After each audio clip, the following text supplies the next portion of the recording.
Guys, welcome to the latest Black Yarning episode. Today I've got a wonderful friend popping in, Dorcas. But hi Dorcas, how are you? Hello, AJ. I'm good. Hi, everyone. Hi, and it's a little bit take us a little while to connect because you are one of the most busiest people I know.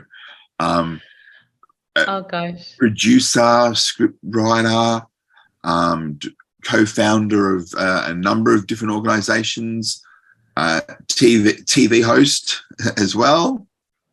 Yeah, wow. So tell us a little bit about yourself. Well, there's a lot to tell, but for the sake of time and where we are, I'll try to minimize it. But people can probably find out wherever, in many different platforms. But basically, I think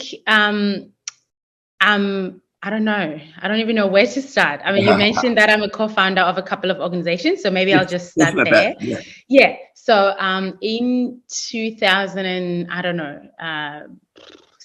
15, somewhere there, I founded Oz African TV, which was or is the first TV show to be hosted and run by Black people, as in of African descent. So yes, I founded that basically because given an opportunity, any Black person would have done it. So I happened to be in a position where I had connections. I'd been working in the film industry for quite a while. I'd been working on Neighbors, and I made some great friends there who, I put the idea to them. I was like, guys, I want to start this. It's important. They were like, yep, we love the idea of diversity. We need more different voices. How can we help? So I started that.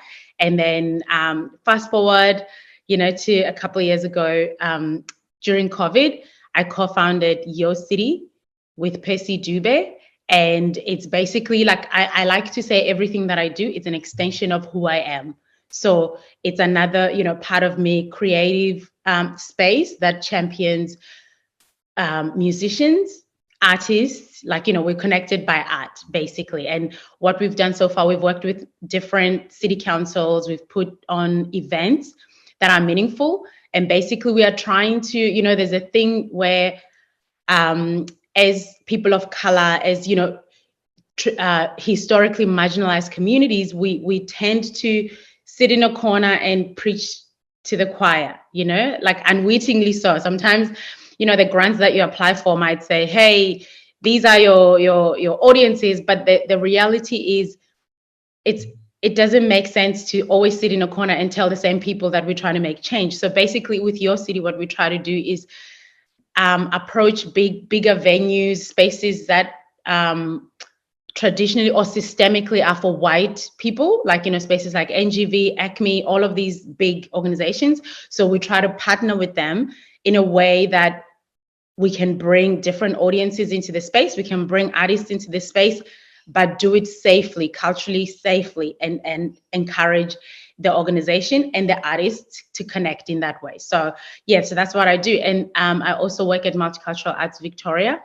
I've done a few different things for MAV. I've worked as a producer where, we'll put together events, again, culturally safe, supporting culturally and linguistically diverse artists within MAV. And I also work in brokerage where I'm like the bridge between I represent MAV as the bridge between organizations that want to include culturally diverse artists safely and respectfully. So they'll come to MAV and say, hey, we have an event, would really love to have, different people from different cultures to kind of come and feel safe in a space, but also just, practice their art and introduce the people to our audiences and our staff. So we do that kind of thing. We facilitate that connection. So I'll stop there for now. Question, how old were you when you decided you wanted to get into the arts? It was weird because I went to a township school I was born in South Africa. So I attended school in the township. In the township, there's no arts, we didn't have an art class.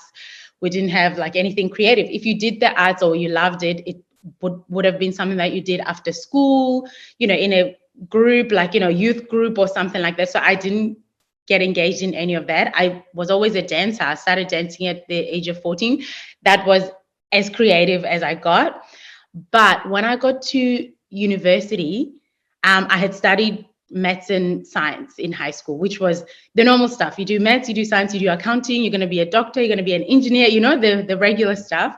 So I went to uni thinking I'm going to be an engineer. So I submitted my application. I was going to become a mechanical engineer.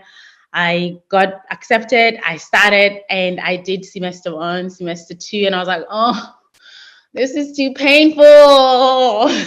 Like, I just didn't feel like I fitted in the classes. Like, the people were great, but there was no connection. I was just there, you know what I mean? And then one day I went and I spoke with like a student counselor or something, one of those people who help you find your path. And we had a really good conversation. I did a psychometric test. And at the end of it, she opened the window and showed me a blue building outside. And she was like, I think you should go to that building. You might find something that you like there. I went to that building and it was a fine arts building. And then I was like, oh, okay. And then, long story short, I did a test. I hadn't drawn before. And, one of the lecturers was like, okay, so this is what you're going to do when you get home. You're going to look out the window. I lived in an apartment in Joburg in the city. You look out the apartment, I said, I don't have drawing materials. I was like, okay, here's a piece of paper. Here's some pencil. Take that.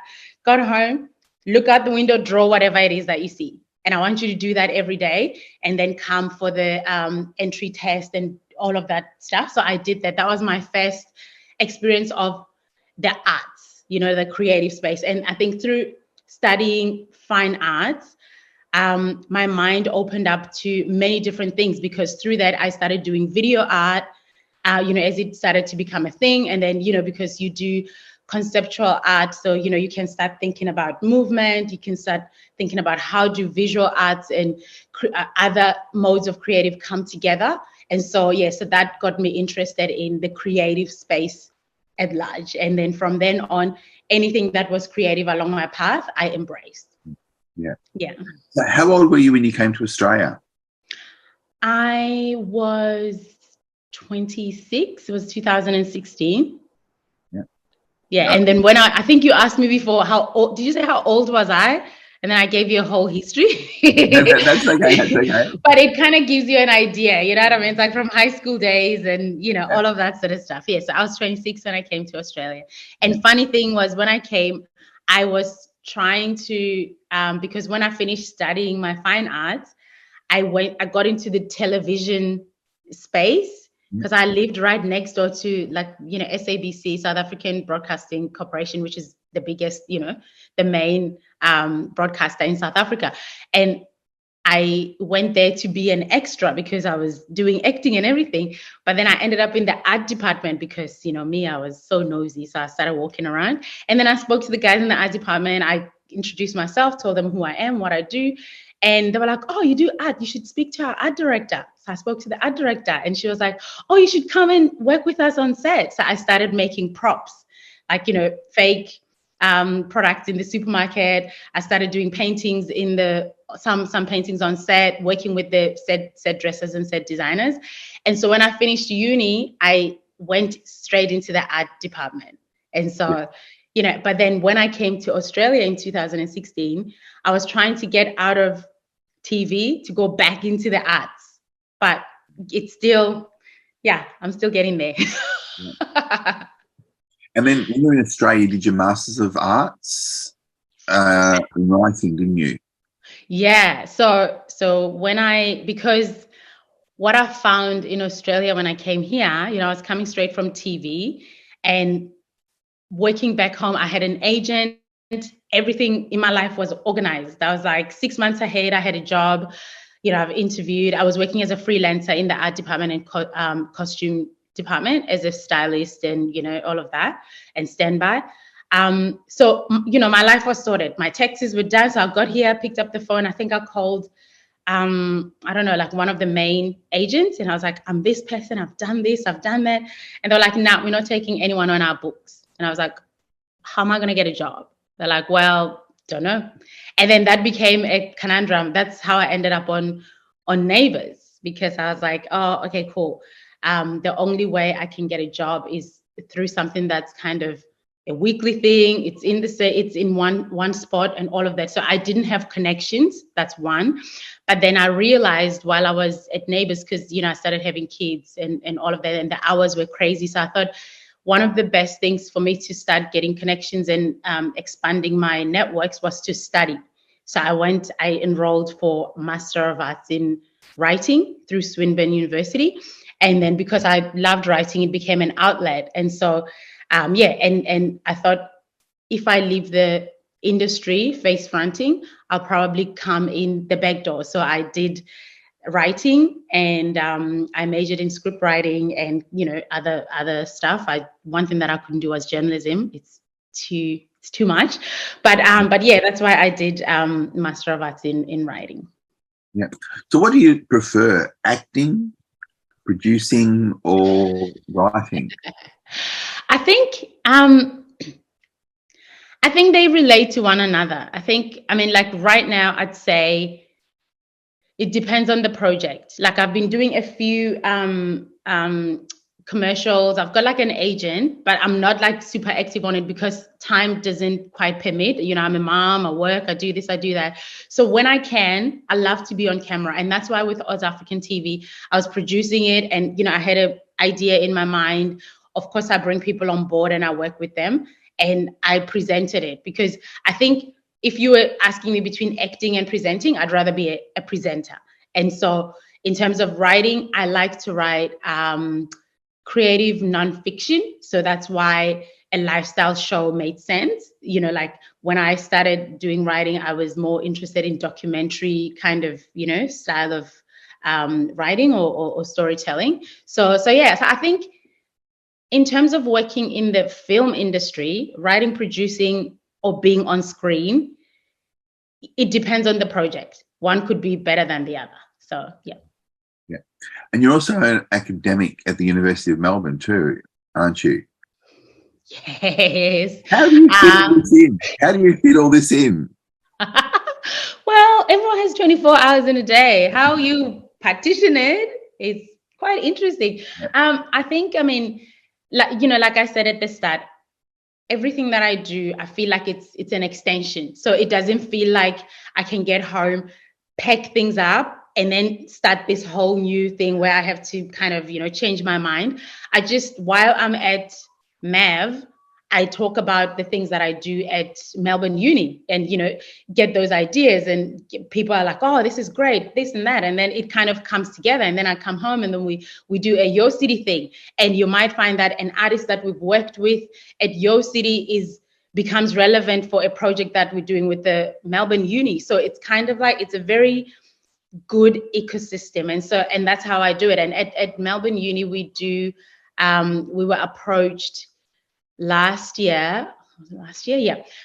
They wanted a course or like a subject where they can kind of basically teach students the diversity, like a meaningful diversity. And then I think they wanted people who are already in the industry doing the work, or at least in the real world, rather than somebody you've just been at uni, you've read books, whatever. So because of the work that we already do in the community through Your City, it made sense. So in the course that we teach, in the subject that we teach, it's film school, it's film students in their third year. And so we talk about what really diversity is. So, and the great thing is, because we're the industry people, like, we can be frank about things. We can be frank about the things that we see out here. If we talk about racism, we talk about it as it is. If we talk about diversity in terms of people living with disability, like being respectful in many different ways, we do that. However, for each week, we've invited other practitioners. So it goes beyond us, like people like Tiriki owners, Priya, Srinivasan, Letitia, like all these amazing industry people we've brought them in, asked them a couple of questions, and then we discuss it together, which makes it like a really well-rounded conversation with the students. Yeah. I'm going to ask you a question, but I think it's pretty obvious. Do you think that we need more diversity in the arts? Absolutely. And I think one of the things that I heard from one of the students, I think it was last week's class, when you talk to young people, she's a white young woman, and it's like sometimes the things that, because we work in a space where diversity means a different thing and it's practiced and we do our best, but when you talk to somebody about what you might think it's a simple concept and you see the light bulb go, and then they go, oh, I get it. And I think she said something along the lines, we hear the word diversity all the time, but it didn't really make sense to me. Like, I just thought, oh, if you have, two girls with different hairs, that's diversity. Because it's diverse. It's two different things.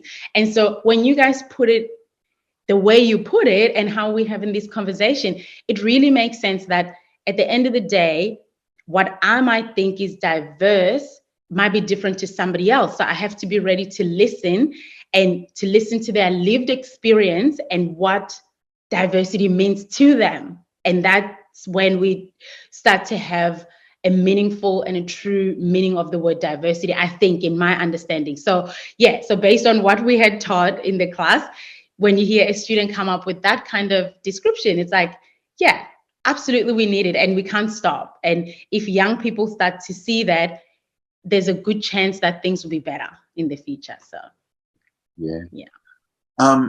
What's the sorry about that. Tell me, who's some of your role models? My role models, I don't know. I don't think I've ever looked up, say, oh, I'm modeling myself on this one particular person. And I'm also really bad with names, so I never name names. But I'd say, sometimes, and this might seem cliched, but people who are closer to us, sometimes we overlook them and go far, and to go to the Oprah Winfreys of this world and the whoever's, you know what I mean? Because they are relevant and they're there and all of that. But for me, I think it's people who are closer to me. It's people like my parents, people like my mom, my dad, and even my aunties and all of that. Because as I'm sitting over here in far, far away lands, and I realized that for me to get to here, I looked at my mom, who went to high school when I was in primary school, like, late in life, because, she'd been working domestic works and all of that. But then once we moved, we had a house, my dad was working. She was like, I want to go to school. And then she went to a night school with other, women from around. And it was the slowest thing. She was like, oh my God, this is like, you do one subject for like ever. She was like, you know what, actually, I'm just going to go and enroll in a high school. And I think, if my memory serves, she was in her 30s at the time. And you know what I mean? Like, I think for somebody to do that, it's quite, you remember that. And at the time it was like, oh my God, my mom's going to school. Like, what the hell? And then later in life, it made sense that when you want something and you want it that bad, you go and you get it. And those are the kinds of things that I look at and I'm like, yeah, this woman is pretty amazing. So my mom. Yeah. I'm getting teary now thinking about it. Yeah, I mean, how can you not? It's like, and I think that's it's and I think it's easy for people to remove something that's meaningful, to throw it to, I love this producer, I love this director, and it's great to do that, but it's also great to, they say charity begins at home. So yeah, that's that for me. And talking about home, as well as everything that you're doing, you mentioned that you're a mum as well. Oh, I am. I am. I think it's one of the, and I'm sure, I don't want to be a mouthpiece for mothers, because I think it's a different experience for every single person. You know what I mean? Like, as a child, we experience our parents differently. But yeah, I think it's one of the toughest roles that any woman can play, or any mother can play. But at the end of the day, it's really also very fulfilling, because you go, I did that. I created that little human being, and to watch them thrive and do amazing things and kind of do your best to hopefully one day for them to come around and say my mom is my role model. It's not an easy thing, but it's a good challenge. Yeah, absolutely. Yeah. Have they got any inklings of doing arts themselves? Have you noticed any things in them?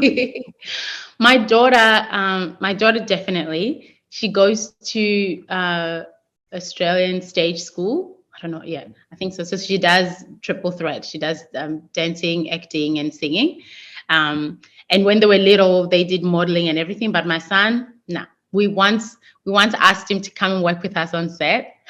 He was like, I never want to do this. Is boring. Like, all of you just sit down. Like, what the hell? Yeah. But he's a 13-year-old boy, so I'm sure if I asked him to dig a hole there for 3 hours, he might have found that much more interesting. So I don't think he would get into the industry, but he has shown like interest in music. Like, he writes words and processes things through the word. So I don't know, and I don't think I want to force them into becoming what I know or joining me or whatever they do. I will embrace it, and I've told them that. Cool. Now you've also got an interest in mental health as well. Yeah, it's a lot, isn't it? Yeah. So, what would you like to see different in the mental health space? I think more conversations, like more frank conversations, because I've spoken to a couple of different people, and most people who, like with indigenous background to whatever country, like, whether Africans or whatever other parts of the world, I know there's a big belief that, like, the idea of mental health and all of that stuff, there's all these terms which come from the Western world. So some of these words we don't know, like no idea what those words mean. But I feel like culturally, there are different words that we use for that, or different way of processing those kinds of things. So my wish is to kind of find a way to, because the thing is, mental health, good mental health and not so good mental health, it exists. Yeah. on anyone. It doesn't matter what's your background or what's your experience and everything. So my wish is to have conversations that make sense to people who are not necessarily of Western background, because some of the words, they are so foreign that you're like, I don't know what that word means. Like, I don't know what schizophrenia mean. I don't know. Maybe I've experienced it, but I don't know what it is. And so when you say it like that, it just sounds like there's something wrong with me, because like one of the things that I've noticed is a lot of people, a lot of white people that I know, they know all these terms. I can't even say them myself, but it's like, it's a normal language, which is great, because it's like, I've got a headache, I'm going to go to see the doctor. I'm not feeling great. I think my mental health is doing A, B, C, D. There's a word for it. There's an understanding for it. I can speak to somebody about it. So I think in my endeavors in this mental health space, again, using what I do as an extension of everything that I do, I would like to talk to people on a level that, whether I use the creative space, whether I use my speaking abilities, whether it's through video, through talking to other people, that it becomes a regular part of our conversation, so that if somebody says, I have a therapist, it's a normal thing. It's like, I've got a GP, so that's my wish.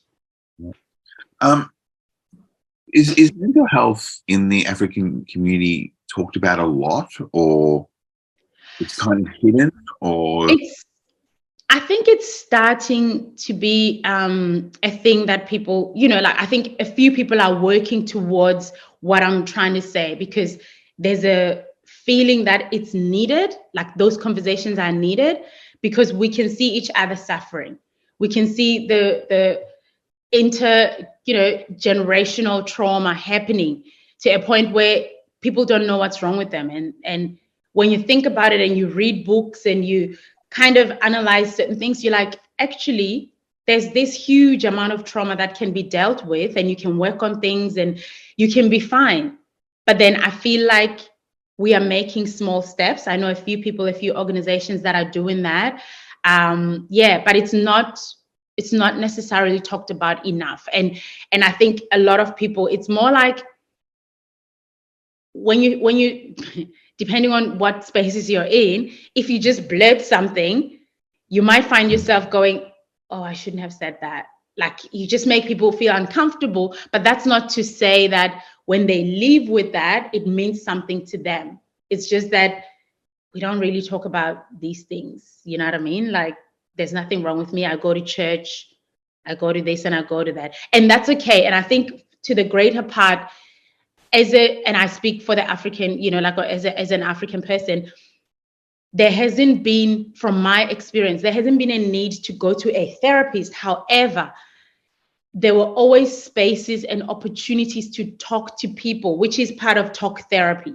You know what I mean? Like, every once a month, women would meet just as women, talk about things. And while you might not think you're being therapized, you're sharing, this happened to me. And somebody might go, oh, I did this when that happened. Why don't you try that? And then when you go home, there's a bit of I've bred that, and so you've got aunties, the idea of it takes a village to bring up a child.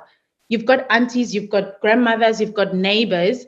If they see something's not going right, they'll come and they'll give you advice. And, so I think, and these are the conversations where you go, actually, you were having a therapy session right there.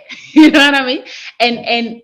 But if you said to somebody, oh, hey, you need to go to a therapist, it's like, why would I do that? But if you go, oh, there's an auntie down the road, like she said, if you have any issues, come and talk to her. There, it's a therapy. It's a free therapy session, So it's happening in a different kind of setup and way. Yeah, but since we live in this world and there's more opportunity to kind of really zero in onto that and work on it in a holistic way. Yeah, that's where I'd like to see it go. When you first got to Australia, I'm going to ask you a question. Were you in a bit of culture shock, or what were some of the things you noticed or went, whoa, this is very different to where I've come from? I think it's different I grew up in Pretoria, right? And I went to live in Johannesburg when I was 16. So I think a city is a city. There are big buildings. I went to university, so I've always been, and I think South Africa is multicultural. Like, there's white people, there's people from this part of the world, and half the time we're all speaking in English. So in that sense, it was fine. It was normal. And because I was coming here through the arts world, most people, the circles that I was walking in is people who are well-traveled, people who are curious, genuinely. So that wasn't, it was just like, oh, it's a different city. It's great. It's nice. It's Melbourne. But one thing that I was like, oh, where are the indigenous people? Like what the hell? I saw more Asian people in the city than indigenous people. I was like, where am I? I thought I came to Melbourne. And the thing is, I didn't research a lot. How people read everything. I want to go here. I was just like, I'm going to go. I'm going to have fun. I'm going to just, be. But then that was one thing that I was like, this landscape does not look right. And then as I started to talk to people, I realized that, oh, if you want to see indigenous people, you have to fly to a faraway part of this city, which is super expensive. You might just want to go to Fiji or something. And I was like, oh, why? And then that's when the little bits of interest started to kind of go, something's not balancing here. It's not computing. That was one thing that kind of shocked me and made me realize that Australia is not what it seems to be on, on the surface. Yeah. Now, I know we don't have much more time left because I'd love to keep talking to you. Where would you see yourself in 5 years' time? I think where I am right now, I'm in a very interesting space where I am able to take stock and reflect on the things that I've done, how they've shaped me, and, obviously where I'd like to go. So I was saying to a friend the other day that when I first came here, I came to Australia for art, period. I was just like, I'm going back into the arts, because I love art as a medium, you know, that brings people together, that tells stories, whatever it may be. And then as soon as I started Oz African TV, because it was necessary, and I'm really happy and proud, and you know, that I got to do that, I became closed into a box of, whether you want to call it an activist or, you know, speaking on behalf of African Australian people. And I felt for a long time I couldn't become all of me, because, you know, I wanted to write about anything. I couldn't, because I'm a woman, I'm a migrant, and most importantly, I'm an African Australian person who is fronting a certain platform. So that I felt stuck for a minute there. And then now I feel like, you know what? I've done that. I've paved the way for a couple of people. If anybody needs me, I'm here. I'm able to share knowledge, happily so. However, I feel like there's so much of myself that I have neglected or not given an opportunity to me to explore. Like, you know, I'm a dancer, I'm an art writer, I love going to galleries. I haven't been able to enjoy those things. So in the next 5 years, I think what I would love to see is not a different self, but a more fuller self, where I'm able to go into the African Australian community and do that work, but also be able to come home and say, I've gone to a gallery and I've written this piece about art that is art for the sake of art. It doesn't matter if it was produced by an African person, a white person, an Asian. It's art, it's beautiful, it's telling a story. And I should be okay to be able to do that. And, you know, I should be able to work with whoever I want. So that's where I feel like I'm going in the next 5 years. And I can show up for me, first and foremost, the way I am, like as who I am. Last question is one to think about for a second. What would you like our listeners to walk away with today? Oh, a lot. I'm joking. No, I think, you know, opportunities to speak to anyone, especially where you get to speak about yourself. I think when people are listening to this particular episode, I think really, if you can take from, you know, I've done quite a lot of stuff. I think what I would like people to take away is to sit with themselves and take stock of who they are, what they've done, to appreciate themselves, to kind of go, I am enough as I am, and I can be many things to myself, so that you don't feel stuck in a corner that maybe you were put in by default or by circumstances, by struggles, by all of that sort of stuff. Realize that you can be all of yourself. You know, you can show up as all of you, no matter what that looks like. Yeah, that's beautiful. That's a beautiful little ending. Look, I want to say thank you very much for hanging with me for the last 40 minutes. It's always a pleasure to hear you and see your beautiful smile. So guys, thanks to Dorcas for joining us, and I'll see you guys at the next podcast. See you guys. Thanks for having me.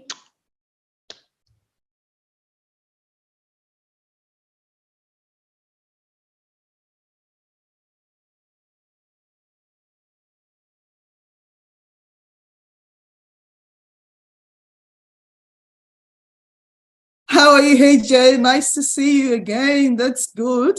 Nice to see you. Love your dress. Oh, thank you so much. Yeah, tell us a little bit about yourself. Oh, my name is Mary Olaniyan. You've done a good job pronouncing my surname. Yeah. Thank you. Yeah. So, I am I'm Mary, and I am a mom and a wife as well. So I've got my husband, his name is Sam Olaniyan, and I've got 2 handsome boys. So that is me. How old are they? Oh, I don't think it's a question I want to answer. Oh, no, okay. I can delete that one out, or we can laugh about it. Yeah, that's all right. Thank you. So where were you born? I was born in Kwara State, in Offa, to be specific. So Offa is a state in Nigeria, is a town in Nigeria under Kwara State. and we have, it's a beautiful town. Yeah. I tell you, just apart from the population of the state headquarters, which is Ilorin, we have the highest population, just very close to the state headquarters. And it's a beautiful town, big town as well. A lot of things happens there. And yeah, I had a lot of fun growing up in that town as well. So yeah. How old were you when you left there? That's a good question. I did my primary schools there. I attended the mission primary schools. I attended actually 2 primary schools. Oh, yeah. So the Apostolic Primary School, which is owned by the Apostolic Church. Yeah. And I also attended St. Mark's Primary School, which is owned by Anglican Church. Yeah. And I went into secondary school, which is the name of my secondary school is a girls' school, and it's an Anglican school as well. It's St. Clair's Girls Grammar School. Oh. So I went through, missionary schools from my primary school and my secondary school, and I really appreciate God for my parents for giving me the opportunity. Yeah, because it's a golden opportunity to be able to do that for me. How often do you get home? Have you been back? That was a long time. I went home 2011, just 6 months after I arrived, or 6 months after we arrived in Australia. I have to travel home because I lost my mom 6 months after my arrival. Not even up to 6 months after my arrival. We arrived in January, and I lost my mom in May, so 2011. So I have to travel home for the funeral. I traveled home in June for the funeral. So that was the only time. I'm looking, I need to save a lot of money to be able to travel to Africa, because you have to fly 22 to 24 hours. And that's a lot of money. And, I'm looking forward to going with my family. So we have to say, have a lot of money to be just for the flight alone, even apart from, your feeding expenses or every other expenses, but it's quite expensive. Yeah. So one has to be well prepared. What's the one thing you remember as a kid about home, or even when you left? What's the last thing you kind of remember, on the thing you want to see again? Yeah, when I left home, because I left home after my secondary. Okay, because I got an admission to School of Nursing in the northern part of the country. So there's Ahmadu Bello University Teaching Hospital, School of Nursing. But one thing that stood out for me is, because being the baby of the family, being the last born, leaving my parents, it was very, very difficult for me, because that was actually the first time I would actually leave my parents, go to another town, completely like 8 hours drive. Okay, just down the road. So I was thinking, how am I going to see my mom again? How I go? That's a long, long journey. But you know what? That actually was very, very tough for me. But another thing is that leaving my friends as well, my childhood friends that we grew up together, that was another experience entirely, So where am I going to, an unknown town? But I could remember when I was leaving my friends and my parents was what stood out for me, very, very hard, very difficult for me. Did you always want to do nursing? That's a very interesting question. Yeah. My mom, she was a midwife, because she's late now. She was a midwife, and later on she went into teaching, because teaching is more flexible with family, with children and all that. Because, as a midwife, you have to, work in the hospital, and you have to run shift as well. So it was hard with the children growing up, younger children. So she went into teaching. And I just said to myself, I love my mom so much. And I want to be a nurse. I want to be a midwife as well. So that actually prompted me. Immediately I finished my nursing. I just went straight to do my midwifery, because you have the option of working for a while, maybe working for 1 or 2 years before going for your midwifery. But I didn't want to. And a lot of schools as well, they don't want to take people that are coming straight from nursing. They want you to go and work for 1 year. But I was very lucky to get an admission in my state. So I went from the north, where I did my nursing. I went to the south to do my midwifery, because that was where I could get an admission. Yeah. So, which was good as well, because I just want to do it straight away. Yeah. And after then, I did a family planning clinical service provider, which gave me another level to be able to practice as a family planning clinical provider. So, my mom was, I just look at her and I said, this woman is great. And she's giving so much in this profession. I want to be a nurse, midwife as well. Yeah. So what did you love about nursing and midwifery the best or the most? I think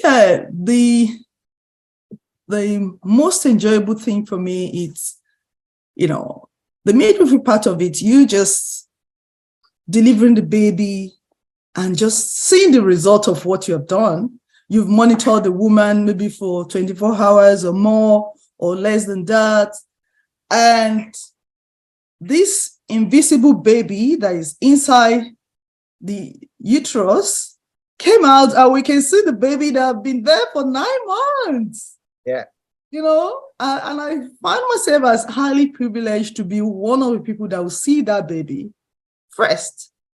Even before the mom, we actually see the baby as a midwife. You see the baby first because you supervise the process of the baby coming out. So you actually see the baby first.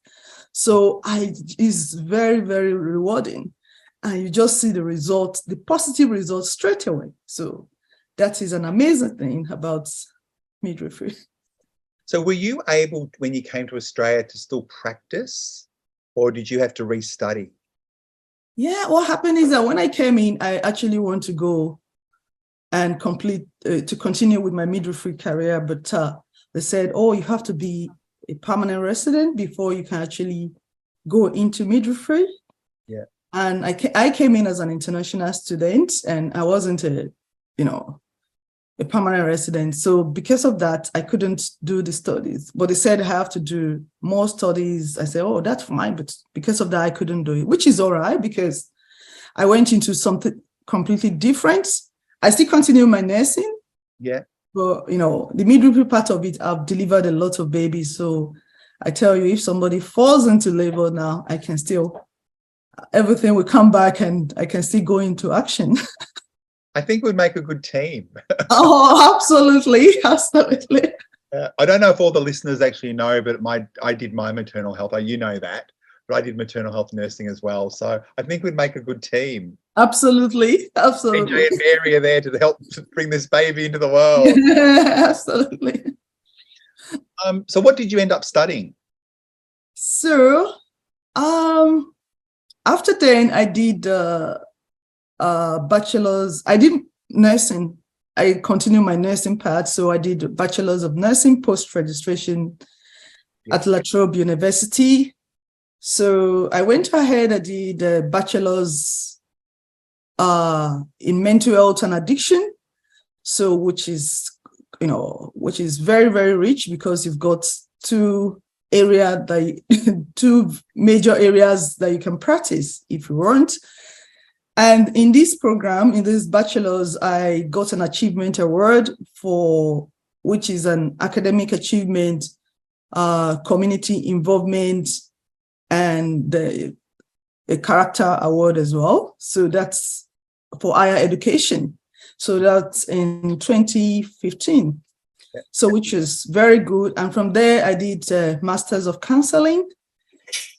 So, and I did few certifications as well. I have Certificate 4 in Disability, Certificate 4 in Mental Health.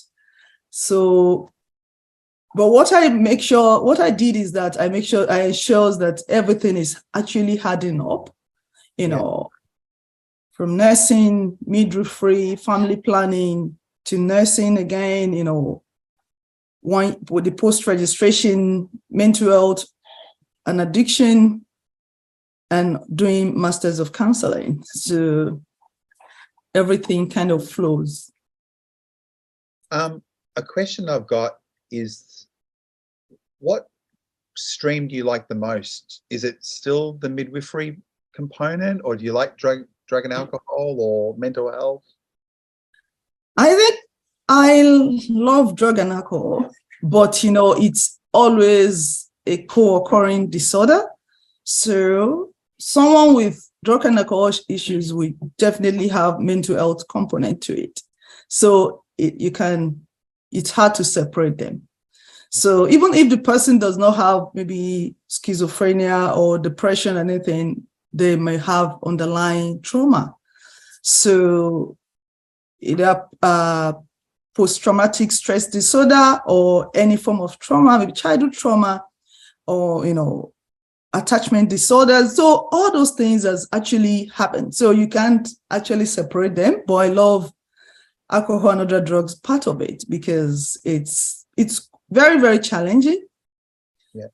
But if you see people that were able to actually put so much in their recovery and they maintain that recovery, wow, I tell you, it's just mind-blowing, life-changing, so good to see.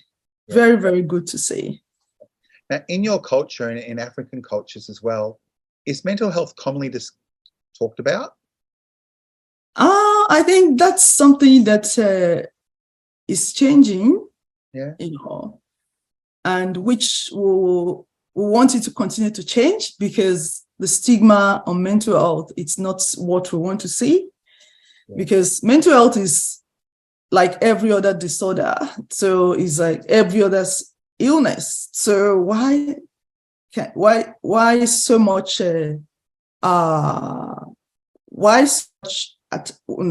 why so much negative attachment to mental health? Yeah. Why is it that when they say this person has mental health issues, they go, oh, this is a stigma? Why mental health issues are being stigmatized? We have people that have mental health here, the mental health issues here, and they still go about doing their business. They have schizophrenia. They manage themselves, take their medications, and they are doing very well. People have depression, people have anxiety, and they are functioning well. But in Africa, it has so much, negative attachment to it, which it's changing now. Yeah. And I hope it will continue to change. Yeah. I know one of the biggest stereotypes people, I think a lot of Australians don't realize, is how diverse Africa is itself. That, like the Aboriginal, like that map of Australia, when you see all the Aboriginal communities or language groups, Africa isn't just one place, is it? No, not at all. Looking at the map of the world or looking at each continent, Africa has the most nations. We have the most numbers of nations, because we have 54 countries or nations, depends on what you want to call it, in Africa. Yeah. And if we look at Europe, has only 44 countries, North America, 23 countries, Australia, Oceania, 14 countries, South America, 12 countries. So, but Africa have 54 nations. So if you're seeing somebody brown skin, you just say, oh, this person is from Sudan or he's from Zimbabwe, or no, we have 54 nations. And in that nations, we have a lot of languages and dialects as well. Yeah. Coming from Nigeria, we have 3 major languages, and we have 525 dialects, or what we call native languages. Wow. Yeah. Wow. So that's, you must be a very special, you must have a very special brain for you to be able to master everything and to be able to communicate with everyone. So our lingua franca is English, because that's the only way everybody can communicate. Yeah. And, in school as well, we learn in English, but when you get to your houses, you can speak your languages, you can speak your dialects. Yeah. Yeah. Yep. So do you speak your own languages at home with your kids, or do you speak English? Oh, I speak a little bit of my language to them at home. Yeah. So they understand more than they can speak, but they are actually picking up speaking, and also, so they are actually picking up, but I've got different ranges of it. So yeah. But I speak it to them sometimes, not all the time. Yeah. So, but sometimes I do speak it to them, but I want them to be able to learn more, because that really helps. If you can speak different languages, it's really, really helps. Yeah. And the studies have shown that children can actually speak, up to 5 languages conveniently. Yeah. So, what's one of the biggest stereotypes that you find that people have around Nigerian culture or African cultures in general? I think in terms of African culture, because people put all of us together in the same box and say, oh, they're African, so it's a country. So these people, they can't speak English. Sometimes when you speak, somebody can say, oh, you speak very well. Oh, you speak well. I just look at them and say, oh, do you know what? I have to pass the test of English at 7 over 9. Yeah. Academics English test before I can get my registration as a nurse in Australia. Yeah. So if you got 7 over 9 in an academic, exam, that means that means you can speak, isn't it? So you didn't just learn it on the way over on the plane. No, that means you can speak, you can write, you can, because you have to do the reading part of it, listening part of it, writing part of it, and speaking part of it as well. So the 4 components. So surprisingly, when I'm asked that question, it's just, I have to say some more things further to be able to address that, because I think that person does not know, and they need to know. How do you think the media often portrays African people, like, and especially young? Like, I'm just thinking, like, I know in the media a lot you hear about all these African gangs, but I don't think personally that there's a lot of African gangs compared to a lot of gangs in other cultures either. I think every culture has gangs, so it's not only Africans. Yeah. So mentioning African gangs, I think it's just a matter of saying, oh, okay, these people, but every country, every nation has that. So which we are seeing everywhere. We are seeing on the media as well. So, but categorizing people as if the African gangs, they are the most in Australia. That's not true. We have other gangs as well, and we are doing what we can, to make sure that our young people actually, do the right thing, because we don't want to be seen,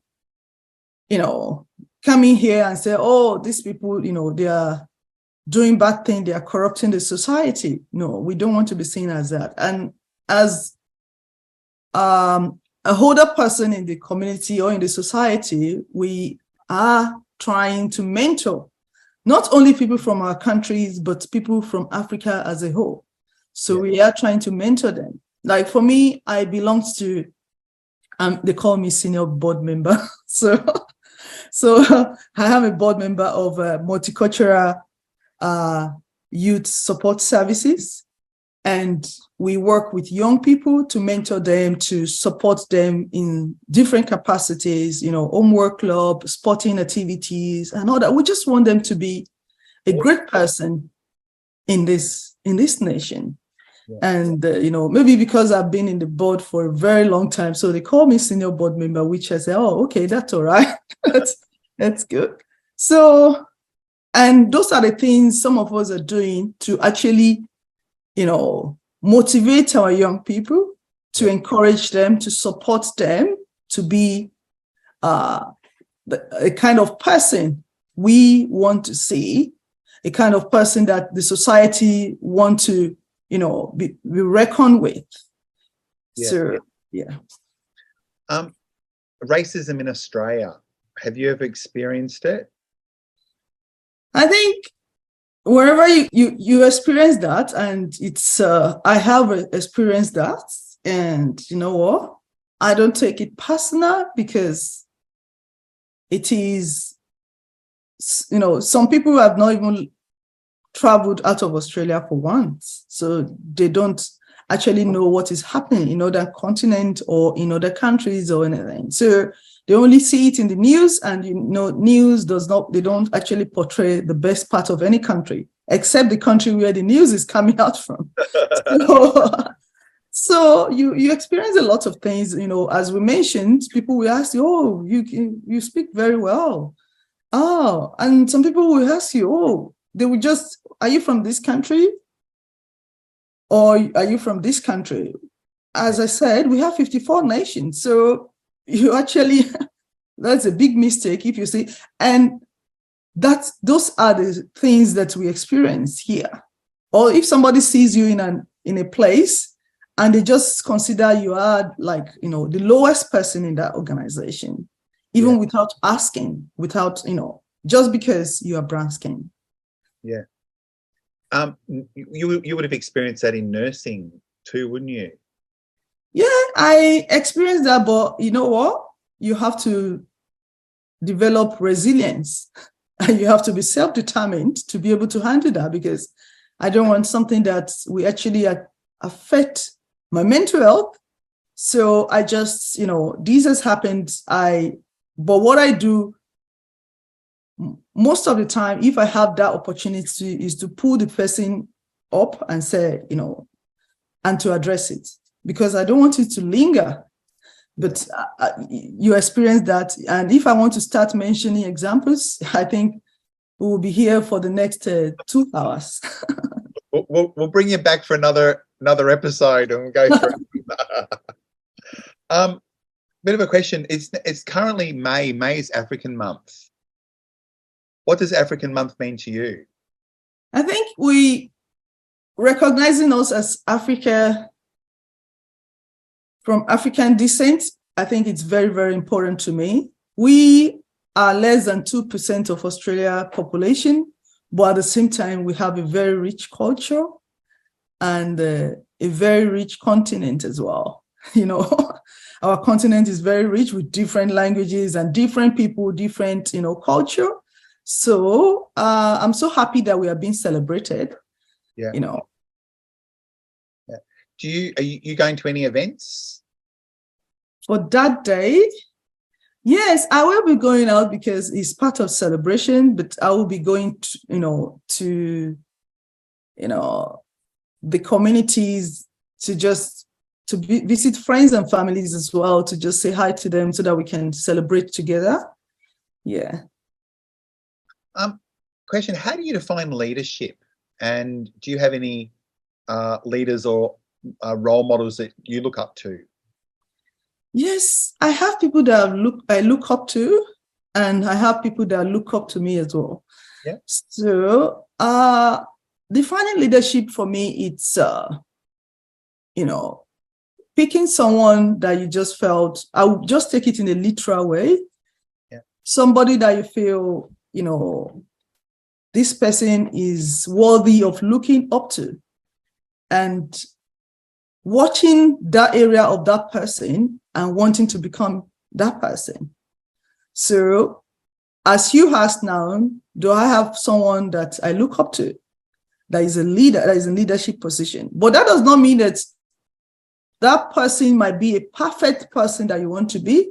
You may borrow a leaf from this person, borrow a leaf from the, oh, I like how this person does these things.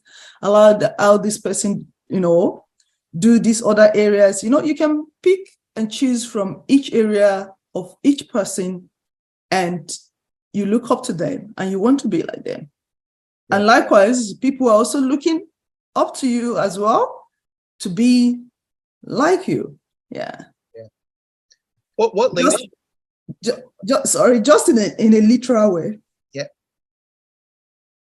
What leadership skills would you be encouraging in young people today to actually help them in their own leadership skills? I think what I will want them to grow up with, or to the leadership skills I want them to have, is people skills. Yeah. How to relate with people, how to communicate with people, because if you don't have people skills, it's so hard, even as a leader in a workplace. If you can go along with people, it's kind of, so who are you leading? So I want young people to have, people skills, but not people pleasing, which is completely different from people skills. And at the same time, to be able to maintain boundaries as well, because if you say you're high in leadership and you want to do everything that those people are doing so that you will be accepted for acceptance purpose, it's not possible. You can't say, oh, because I'm in leadership, when the people under me wants to go to the pub, I want to go to the pub. No, I am a Christian, and I am a practicing Christian. So, I stand by what I believe, and I stand by that. So you can't say because you don't do something, but because people under you are saying, oh, you're our leader, we are going this way, you two follow us to this way, and you're going to compromise your faith. So I think we have to have boundaries in place, and it has to be healthy boundaries as well. Yeah. So, and that's what I usually tell the young people that we have, because any little thing, if you don't have boundaries, if you don't know what your expectations are, what you actually want to achieve, you can just follow whatever directions. And those directions may actually not be the right directions for you, because there is a lot of distractions in the world, but we have to know what we are actually up to. Yeah. What's some young people, or some issues that some young African people face today in Australia, like in 2023?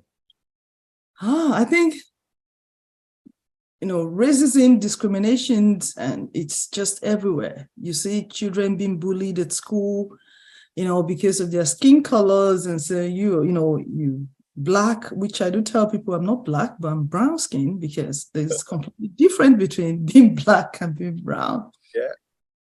And that is another thing we want our children to learn, to be resilient, because those things will be there. Those things are there, but, we want those things to change. But pending the time that those things will change, you need to be able to actually survive. Yeah. You have to be determined. You have to be able to survive, and to survive healthily, not to survive with, going into mental health issues because of that. But having emotional intelligence, that's another thing that can help them to be able to survive. Self-determination, that I won't allow this to distract me, I won't allow this to affect me. I will speak up and talk to my teacher, let my parents know what is happening with me, and seek support. I think that resilience is something that we imbibing in them, and which they are actually, and so, you know what, it's been so hard for some children that they have to leave school because of that. Yeah. So sad. They have to leave school because of that, because they can't just cope with it anymore. Yeah. But anyway, we're looking forward that things will change over the years. Things are changing. People are more accepting. because the country is, is the multicultural part of the country is just growing. Yeah. And, it's not something we can deny. And people are becoming accepting of it. Yeah. Would you want to see in our Australian curriculum a little bit about African perspectives? Yeah, I want to see that, but not as, okay, you live among lions. We don't want to see that because The Lion King musical? some people believe that, as Africans, you live with lions, and I've never even seen lions except in the museum.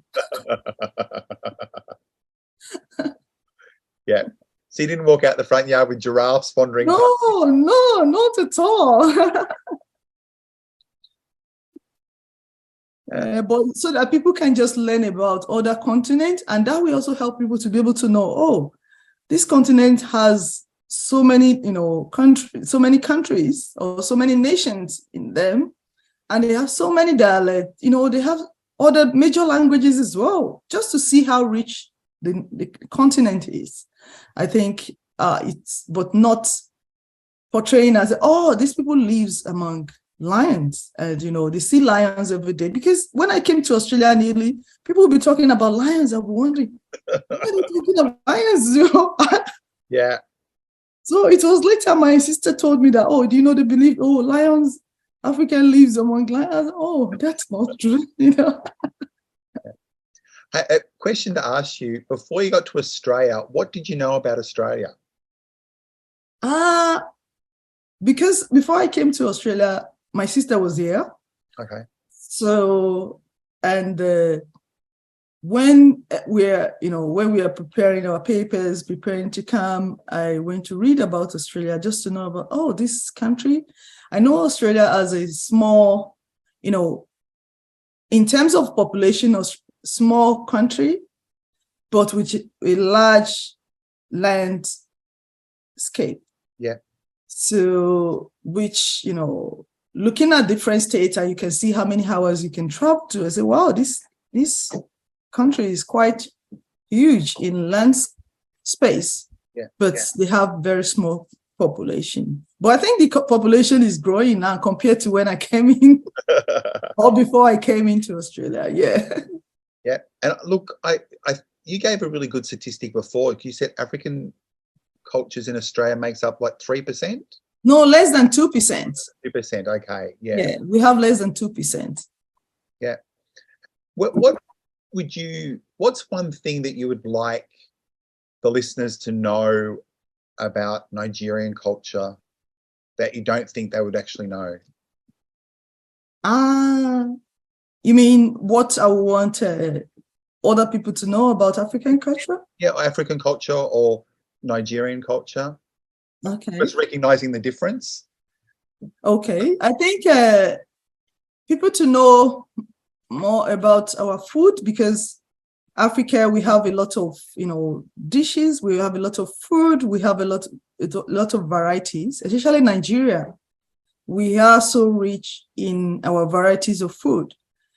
So people to learn about our culture as well, people to learn about, our attires, the clothes that we wear, we like Nigeria, we wear a lot of tie and dyes, the native, we call it Kampala. So what those are, and it just brings out the culture, brings out the beauty of the country, and brings out the clothes as well. So it's the clothing part of the nation, the food part of the nation, the culture as well of Africa, which is a very rich culture, very respectful. It's a country, is a continent that is full of respect. We respect the elderly people, we respect people that are older than us. Africans are very loyal people. Yeah. So those are the things I want people to learn about Africa. What's your favorite dish? Oh, that's a good question. Yeah. I think I like pando yam. Oh, yeah. Yeah, pando yam with egusi soup. Yeah. So I like that very well. Yeah, I like egusi soup too. You like it? Oh, that's good, AJ. That's one thing I was going to say, and that's a Nigerian dish, isn't it? Yeah. Yeah. I like eating African, and that's one of my other things. The other one I like is it bunny chow? Ah. Which is let me just go Google search it. Bunny chow. It's like a meat and vegetable. Yeah, I know it. I know what you're talking about. Yeah, I love them too. Oh, very rich, very, very rich. Yeah. I don't know much more. I think I've had is it chambo or chamba? Am I pronouncing that right? No, maybe if you explain what it means in terms of how the dishes looks like. Yeah, it's like fish. I'm just reading that because this is exactly what it is. It's fish served grilled. Okay. With Nasima. Okay. And South Africa's pap, and they have it with chips as well. Oh, okay. Maybe maybe it's more of a South African dish. Yeah, but what grilled fish is something that we love as well in Africa. This dish is grilled fish. Yeah, Africa, they love meat, fish, any proteinous thing, seafood, whatever, they just want it to reach in whatever they're eating, maybe their soup or whatever. They just want that. They just want to be seeing it. So if you give an Africa person food without meat, fish, or chicken, or whatever, or seafood, they would, you won't be their favorite person. I know we're running out a little bit of time, but I want to ask you two more questions. And the second last question I want to ask is, what would you like the listeners tonight to walk away with from us talking right now? Okay, from us talking right now, I tell you, as listeners listening to us from all over the world,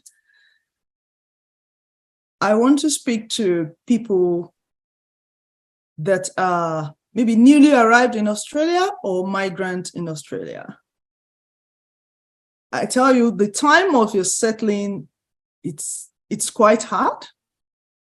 Let me be honest with you. It's very, very challenging, very difficult, especially if you've got, maybe you came in with only yourself or you came in with your family and all that. It is a long process, but I want you to know that it is for a while. The time will pass, you'll be settled. Just make sure you put yourself together, seek help, seek support. Don't do it alone. Reach out to the community, reach out to people around you. And I will also read from the Bible. I will read just some word of encouragement for us. The book of Isaiah chapter 8, verse 12. Isaiah chapter 8, verse 12, which says, from Oman Christian Standard Bible, that's the translation I'm reading, do not call everything an alliance. These people say is an alliance. Do not fear what they fear. Do not be terrified. Do not fear what people fear. Do not be terrified. Just be still and know that this challenging time, and anyone that is not even African, if you're passing through one thing or the other, you're passing through a challenge, maybe your mental health, your physical health, or you are just stressed. You just have a lot of things stressing us out. Maybe your job, maybe finances and everything. I just want you to know that this time will pass, but I want you to remain strong. I want you to look after yourself, seek support from your families, from friends, from services as well. And I'm going to read the book of Ecclesiastes chapter 3, verse 11. Yeah. Ecclesiastes chapter 3, verse 11. I will read from Amplified Bible. He has made everything beautiful and appropriate in its time. He has made everything beautiful and appropriate in its time. He has also planted eternity, a sense of divine purpose, in the human heart, a mysterious longing which nothing under the sun can satisfy except God. Yet, man cannot find out, comprehend, grasp what God has done in his overall plan from the beginning to the end. You know what? God makes things beautiful in his own time and in an appropriate time. Sometimes we want it to happen in our own time, and our own time is different from God's time. But he will make everything beautiful for you, for me, for AJ, in his own time. Let's just wait patiently for that time and be trusting, be believing, be open for that time. Thank you so much. Beautiful. That's my word of encouragement. My last question, you kind of nearly answered. I didn't know you were going to read from the Bible, because my last question was, you talked so much about your own belief. The question I was going to ask you, what is your favorite quote from the Bible? Oh, I tell you, I've read my favorite quote from the Bible today, because this is one of the Bible verses that kept me going in my time of challenges. In my time of challenges, because I tell you, it got so hard, you almost lose your mind. But reading from the book of Ecclesiastes chapter 3, verse 11, that actually kept me going to say, you know what? God himself will make everything beautiful in his time. But as human beings, we want it now. But he's saying, no, I'll give it tomorrow, and I'll give you better tomorrow. You know what? All these qualifications that I've acquired is not actually because I am an academics or because I actually want to, but because I have to do it. You know, for visa condition, I have to do all that. But I do say to myself, God himself will make all things beautiful in his time. And that helps me not to be able to, not to have, be embittered with the system and say, oh, these people. But I said, God will make everything beautiful in his time. And also making sure that everything I study falls in line. I just make sure I'm building myself. When I do this program, when I'm searching for a program, I will look at it, okay, how would this benefit me in a long time? How would this add to my knowledge? How would this add to my skills? How would this add to me on a long term? And that was what has kept me. So, and that's why I'm encouraging someone tonight. Yeah. Thank you very much, Mary. I love talking to you. I'm going to give you a big virtual hug. Oh, that's I receive it. Thank you. Guys, thanks for joining us. Join us with me for the next podcast. And thanks heaps, Mary. Thank you so much, hey Jay. And I would like to appreciate God as well, the giver of health, the giver of strength, and the giver of life, who has given me this opportunity to be here, because I have breath, because I'm alive. That's why I can be on this podcast today. Yeah. Thanks, Mary. Thank you, hey Jay. Today I've got a really special guest speaker on, Dr. Morley Moose. So first I just want to say hi Morley. Hi, AJ. Thank you so much for having me. No, thank you. It was a little bit hard for us to connect, but we finally got there. I know. Before we do start, I might just throw over to you just to introduce yourself and tell us a little bit about yourself. Thank you. So I'm Molly. I'm an engineer. My engineering background is a bit broad. I studied a bachelor's in chemical and environmental engineering from the University of Nottingham. I went on to complete a master's in sustainable power engineering, looking at the different renewable systems, comparing them. And 2 years ago, I completed a PhD in environmental engineering. My research focused on extracting microalgae waste from our water ponds and converting that to electricity through a process called anaerobic digestion, which is not new. So anaerobic digestion is a process where you break down microbes. So basically what happens is the bacteria from the wastewater breaks down the algae and produces biogas, which is predominantly 70% of methane that can then be used for energy production. But the problem is the algae have very tough cell walls. So my research focused on breaking down the cell walls and maximizing gas production. So in terms of expertise, that's what I do, or that's what I've done. These days, I do a lot of consulting around renewable hydrogen production and renewable energy, cogeneration strategies, and just renewables. I'm very passionate about alternative energy and clean energy.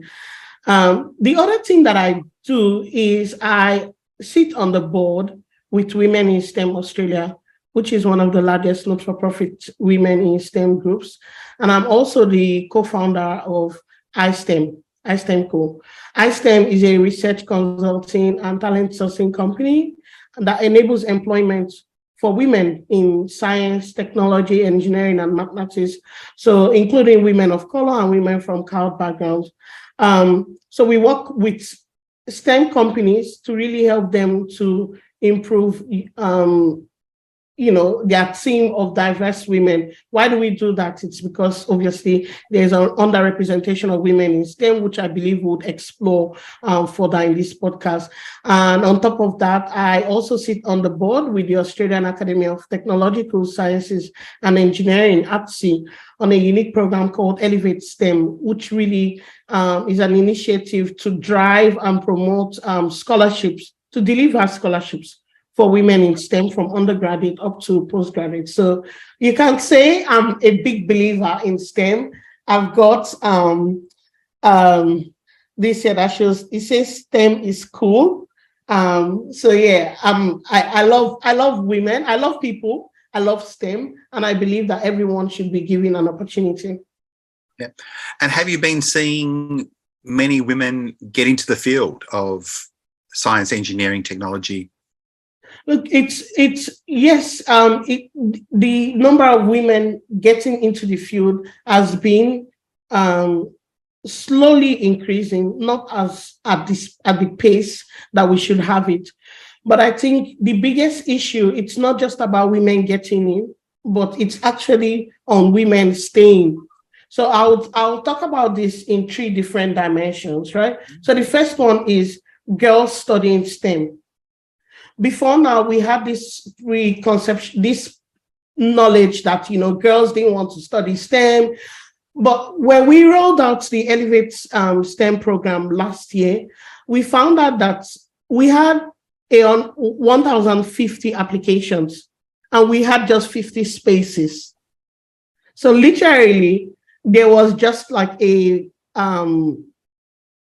just around 5% success rate. So it wasn't just about, the women not wanting to study STEM. We had overwhelmingly women wanting to study STEM, but now we didn't even have enough scholarships to give out. Now, when you go down to the women working in STEM, that's where the biggest challenge is. So in terms of growth, in 2016, we had only 24% of women working in STEM across Australia. In 2020, from the Australian STEM Workforce Report by the chief scientist, we had 29% of women working in STEM, which grew by 5% in 4 years, which is commendable.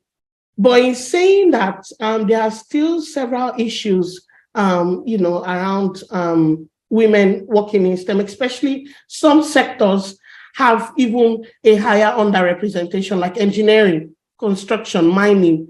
According to Engineers Australia data, it's only 11.3% of female engineers working in STEM. But I guess what's even more intriguing about the statistics, or what's more shocking about the statistics, is the fact that 56% of Australian women who have STEM qualification are Australian women born overseas, but they experience over 4 times higher unemployment rates. Oh, wow. So the problem is not just studying STEM, but being employed and then staying in STEM. Yeah. it's been International Women's Week, International Women's Month. So I've had multiple speaking engagements. And what when I get asked the question is, why do we have few women in leadership, especially in science, technology, engineering, and mathematics? This is it. This is what I say to them. Women do not stay long enough in their places of employment to actually grow. So if they don't grow, they can't become leaders. Yeah. So yes, we've improved, but I think there's still a lot of work to be done. Yeah. And last year for you was an amazing kind of year, wasn't it? Like, I know that you got the Emerging Leader in STEM award, a Social Impact Award. You're the finalist for Women's in Digital Awards. And you're also the finalist for the Victoria University Rising Star Award. How can you top that this year? Look, I think last year and then this year, or moving on, it's just been, I would say, iceberg moments. So when we see an iceberg, at the top, it just appears that that's all you can see, right? But you have to understand that what you see is just 10% of the story. Yeah. What you don't see is 90% that is, embedded in water. So that 90% involves hard work, resilience, persistence, diligence. I've had a very challenging journey, AJ. And I think through all of that, that's actually built me or prepared me for the journey ahead, because I wouldn't say I'm there yet. I think we are all like a work in progress, but I'm very hopeful for the future. I literally started my PhD 3 weeks after having my first son. Wow. Yes. So that was very, very challenging because I didn't have any family. It was just myself and my husband, and it was really tough. What brought you to Australia? Why did you come to Australia? Unskilled migration, opportunities, just like, we migrate for opportunities, post-masters in Cardiff. So I moved to Australia from Cardiff almost 11 years ago now. I actually got an opportunity to do a PhD. So I'd already started. And then I heard that, Australia was looking for skilled engineers. And I thought, I've always been a risk taker. I'm not afraid of risks, right? This is my theory in life. You could only get 3 answers: yes, no, maybe. And they're all very good. They're all very good. Yes, okay, good. You go for it. If it's a no, don't waste your time. You keep going until you get a yes. If it's a maybe, then if you modify things a little bit, you could perhaps get a yes. So I don't, how I view life is, and this theory of mine has really helped me to overcome disappointments, and just really made me to move on. So going back, last year was incredibly, I guess for me, it was really humbling. That's the word I would say, because like I said, I've experienced a lot of challenges through my PhD journey. 3 years into the journey, I was pregnant with my second son, and then I lost my eldest sister. That was very hard, I'd already lost my mom before moving to Australia. And then when that happened, that really shattered me, because my intention was, I'll wrap up my experiments quickly. And then during the time I'm not seeing my baby, I would just, put together my reports. But when that happened, I really lost it, because my PhD was a very difficult one. It wasn't one of those PhDs where you sit in front of a computer. Like, I literally had to go to the lab. I spent enormous time in the lab, and sometimes I would get home 11 p.m. at night just because, I was still in the lab doing experiments. And then 2 months before my thesis was due, I lost my second sister. And on top of this, I was doing all of the STEM leadership stuff. So that's what I'm saying. It's been like really, really, it was a very challenging journey. I didn't know if I was going to be able to even meet up.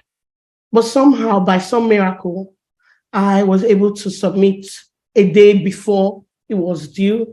And, post PhD, again, it was challenging because post PhD, I had, my last baby. So I've got 3 boys. Yeah. And I worked in consulting and in construction. At the time I was pregnant. So that's when I really realized that there is a lot of work to be done. So for me, my PhD was also like, I used the opportunity to build other areas of my life. I wasn't just studying, like I really used the opportunity to build my leadership experience in STEM. And how it all started, it started with seeing that, as a student at Victoria University, I was surprised that the university has existed for 100 years, but there wasn't a club on campus where women in science came together. So I co-founded that. I founded the Women in STEM and in Science and Engineering Club at Victoria Uni, which was difficult because I was based in Werribee, but I literally had to go to Footscray, to make this happen. And then through that, I also got involved with Women in STEM Australia, was working in the background, in the scenes, and then eventually I got on the board. So why am I saying all this? Last year, it just seemed like everywhere you look, oh, Molly, with, several awards, but that didn't start last year. That started 7 years ago, all of the challenges, the hard work, the persistence, the resilience. So I'm really grateful and I'm very optimistic about the future. Yeah. I do want to say congratulations on being a finalist and for winning the awards as well. I need to say that while I'm here as well. And congrats to you as well. I'm a big fan. So. Oh, thanks. A couple of questions. Where did you grow up initially? I was born in Nigeria, West Africa. I was born in the southern part of Nigeria, lived there until I left home after high school at around 17. Yeah.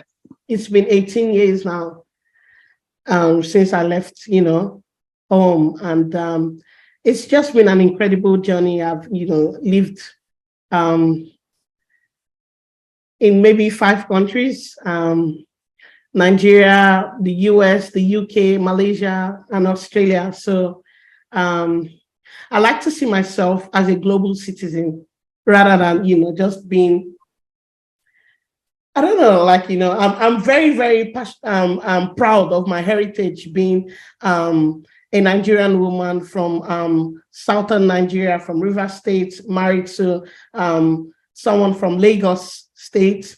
Yeah. But at the same time, I'm also proud of the places that has shaped and informed the person that I've become, which is, the United Kingdom, US, Malaysia, and a lot of it has been Australia. So this is home now. And, I've embraced my new home, my new country, and I want to do my best in really ensuring that, I contribute to our global economy. Yeah. Question I've got is because you studied in 3 countries, what's the difference between the study studying, you did your PhD in Australia, did your master's in UK? What was the difference in the study load or study life or university life?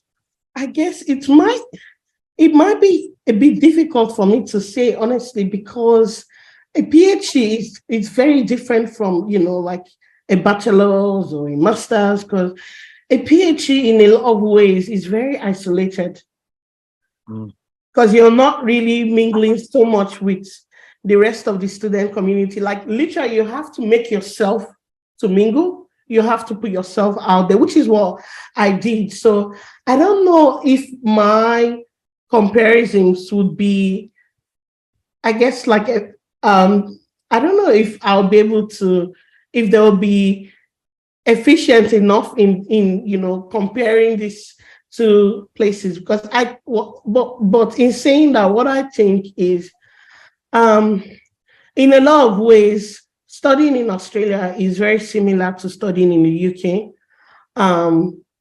But, with the PhD journey, I think there's still a gap or a lack of understanding of, or appreciating the PhD journey in Australia compared to the UK or to the US.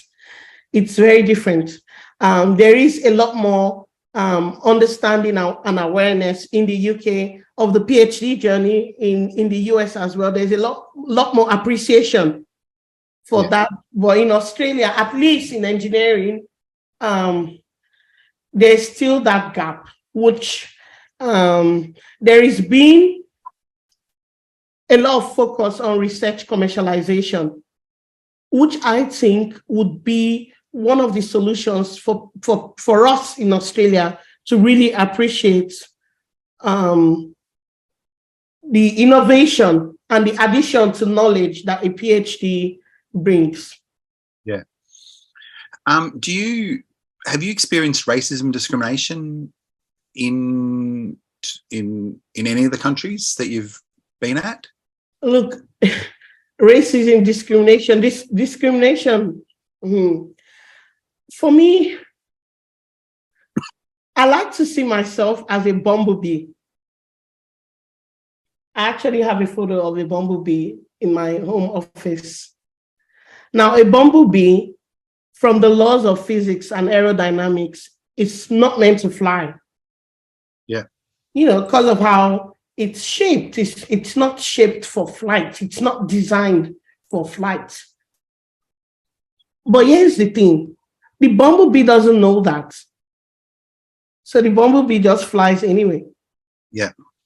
So I don't, I think sometimes it can take a lot of mental baggage and load when, you go through life looking at all of those. I'll take, for example, some of mine. I've got some very good friends in St. Louis, Missouri. In 2014, I invited my friend and our kids to Australia. And the first thing a daughter asked me is, do they like Black people?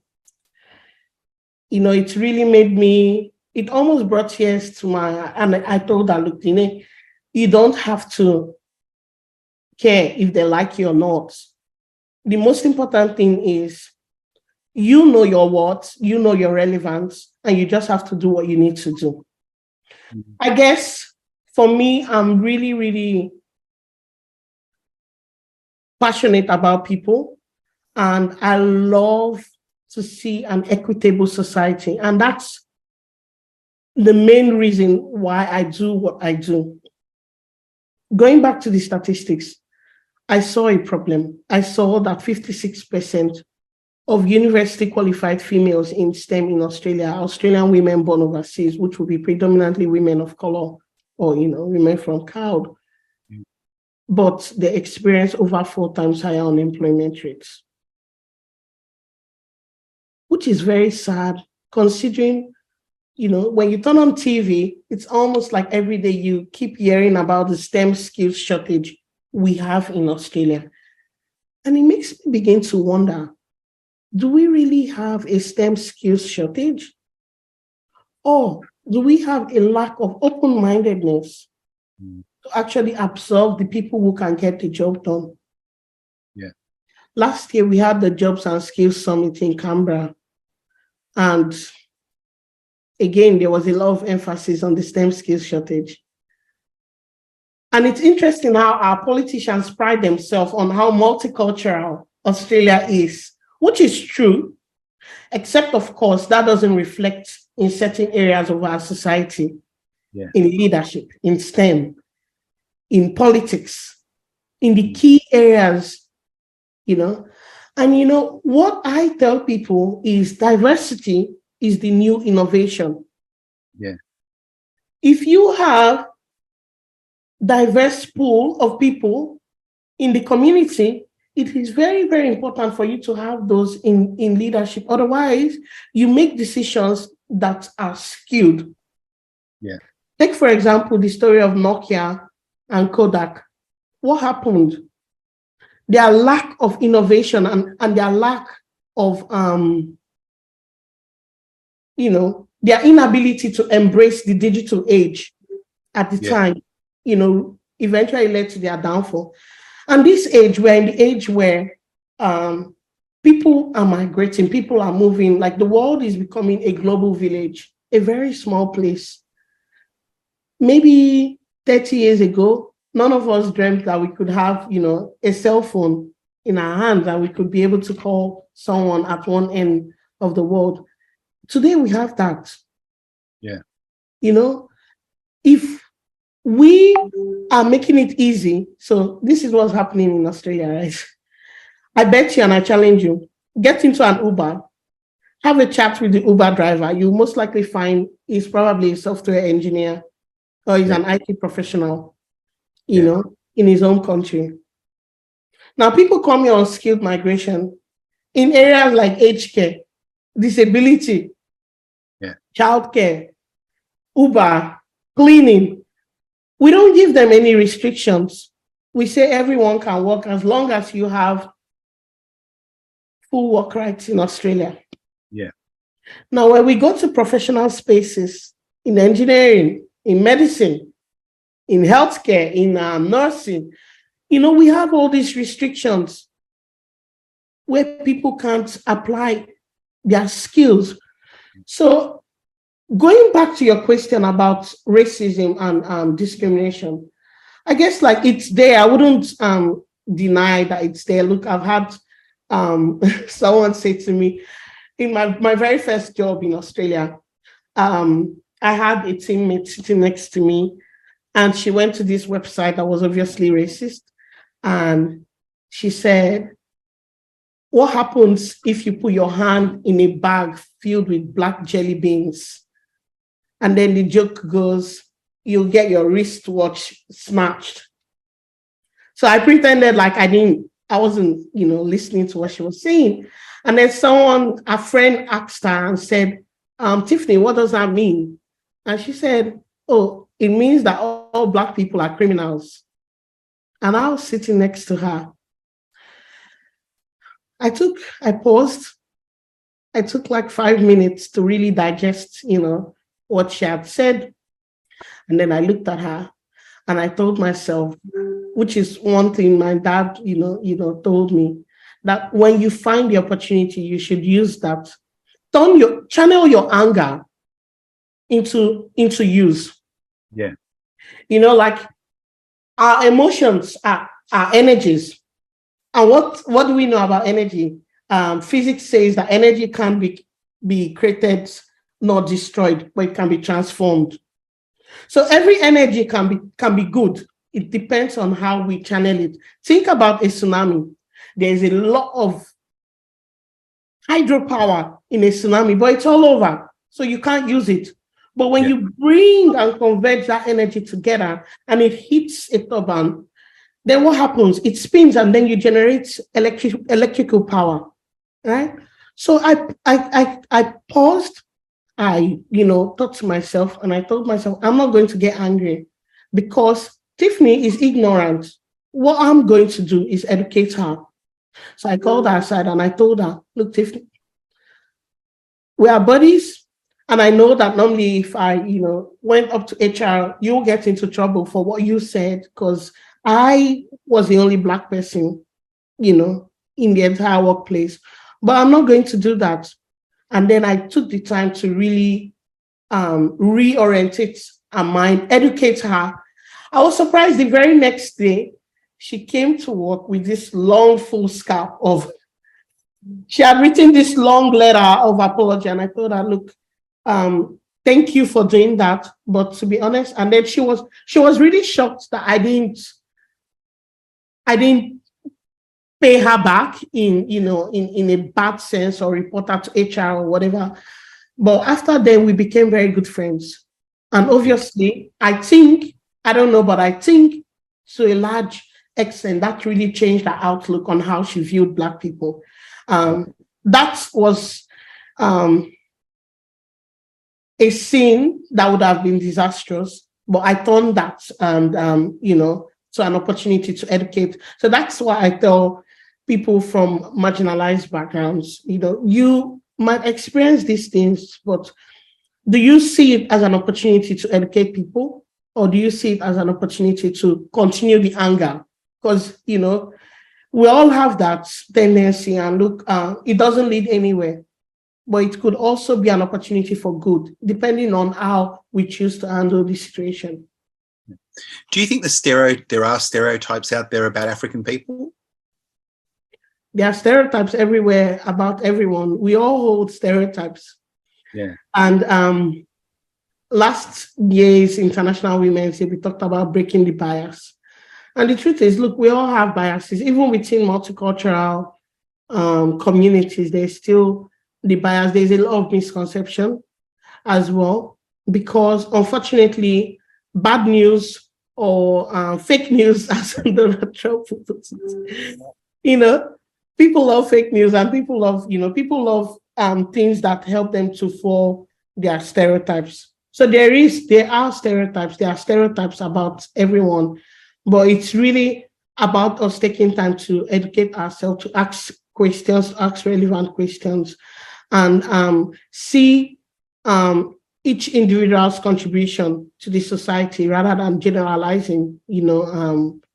And then when we look forward and we really introspect, we will find that we are all very similar in so many ways, even though we are all very different, you know. So for me, I try to see life beyond the lens of race.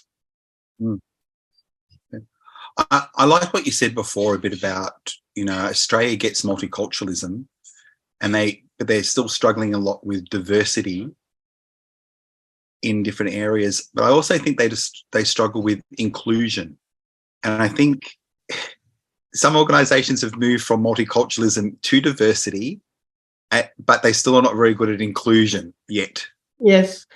Look, that's the biggest problem that we're having in STEM, not just for multicultural people, but even for women.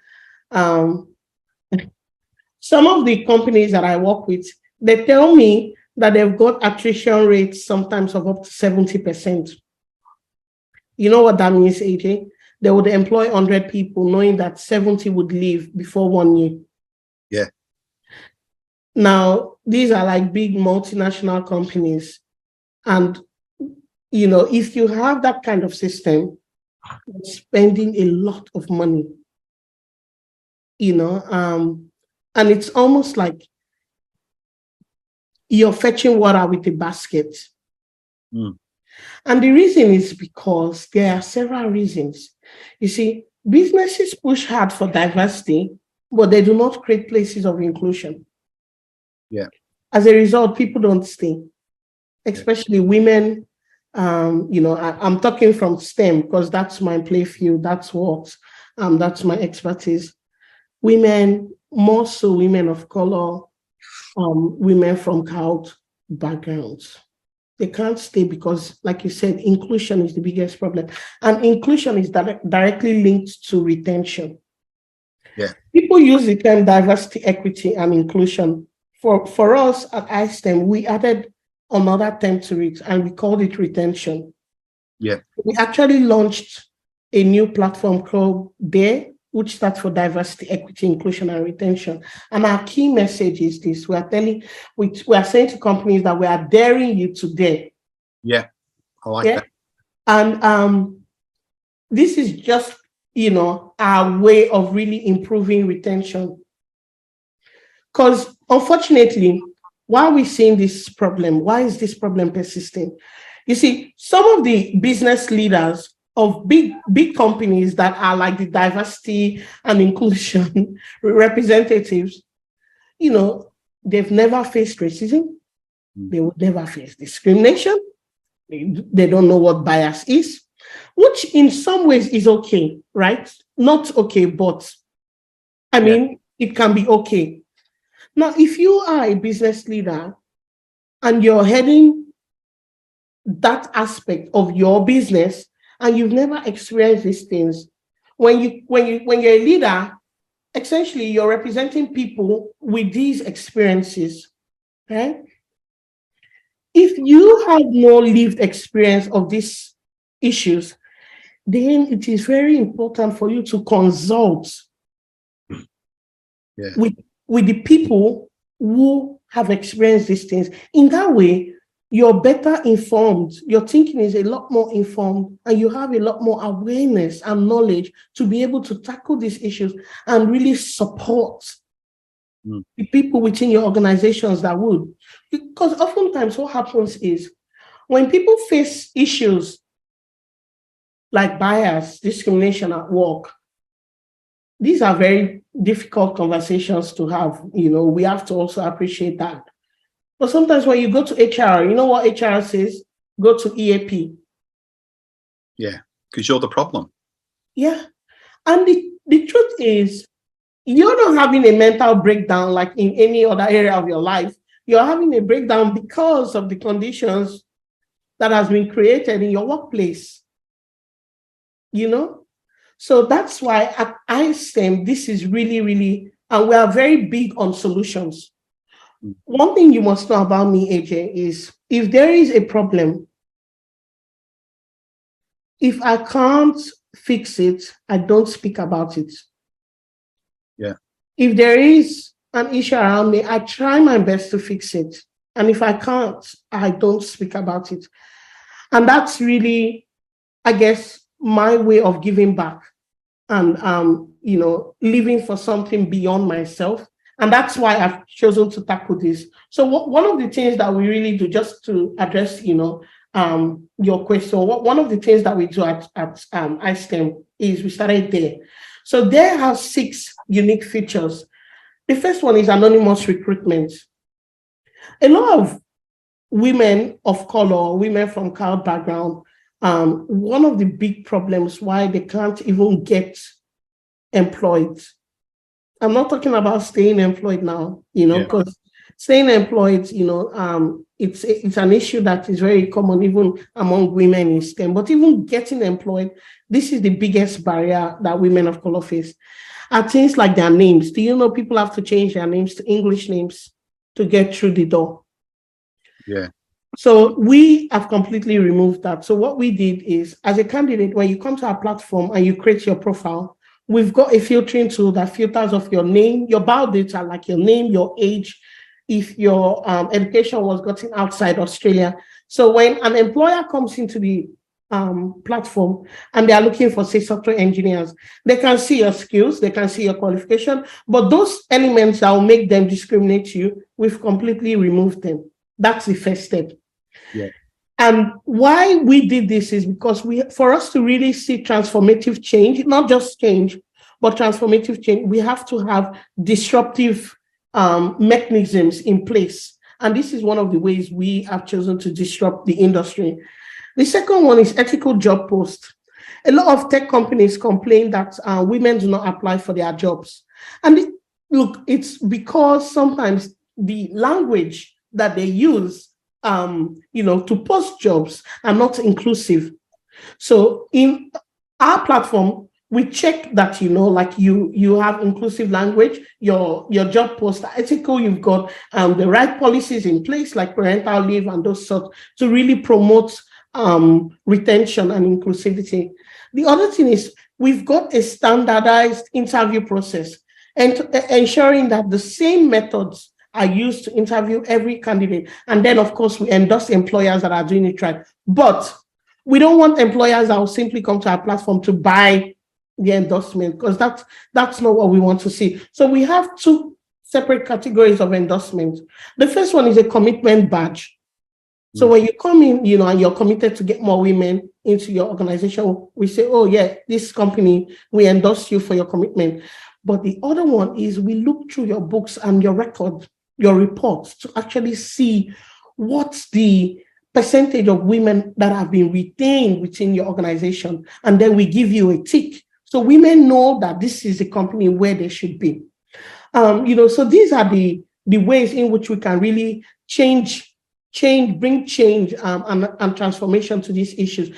The other 2 things that we launched last year was a tryout to recruit program and a mentoring retention program.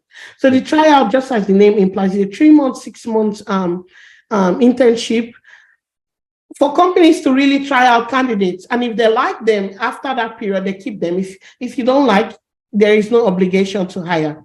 And the cohort of women who we employ in this program is very diverse.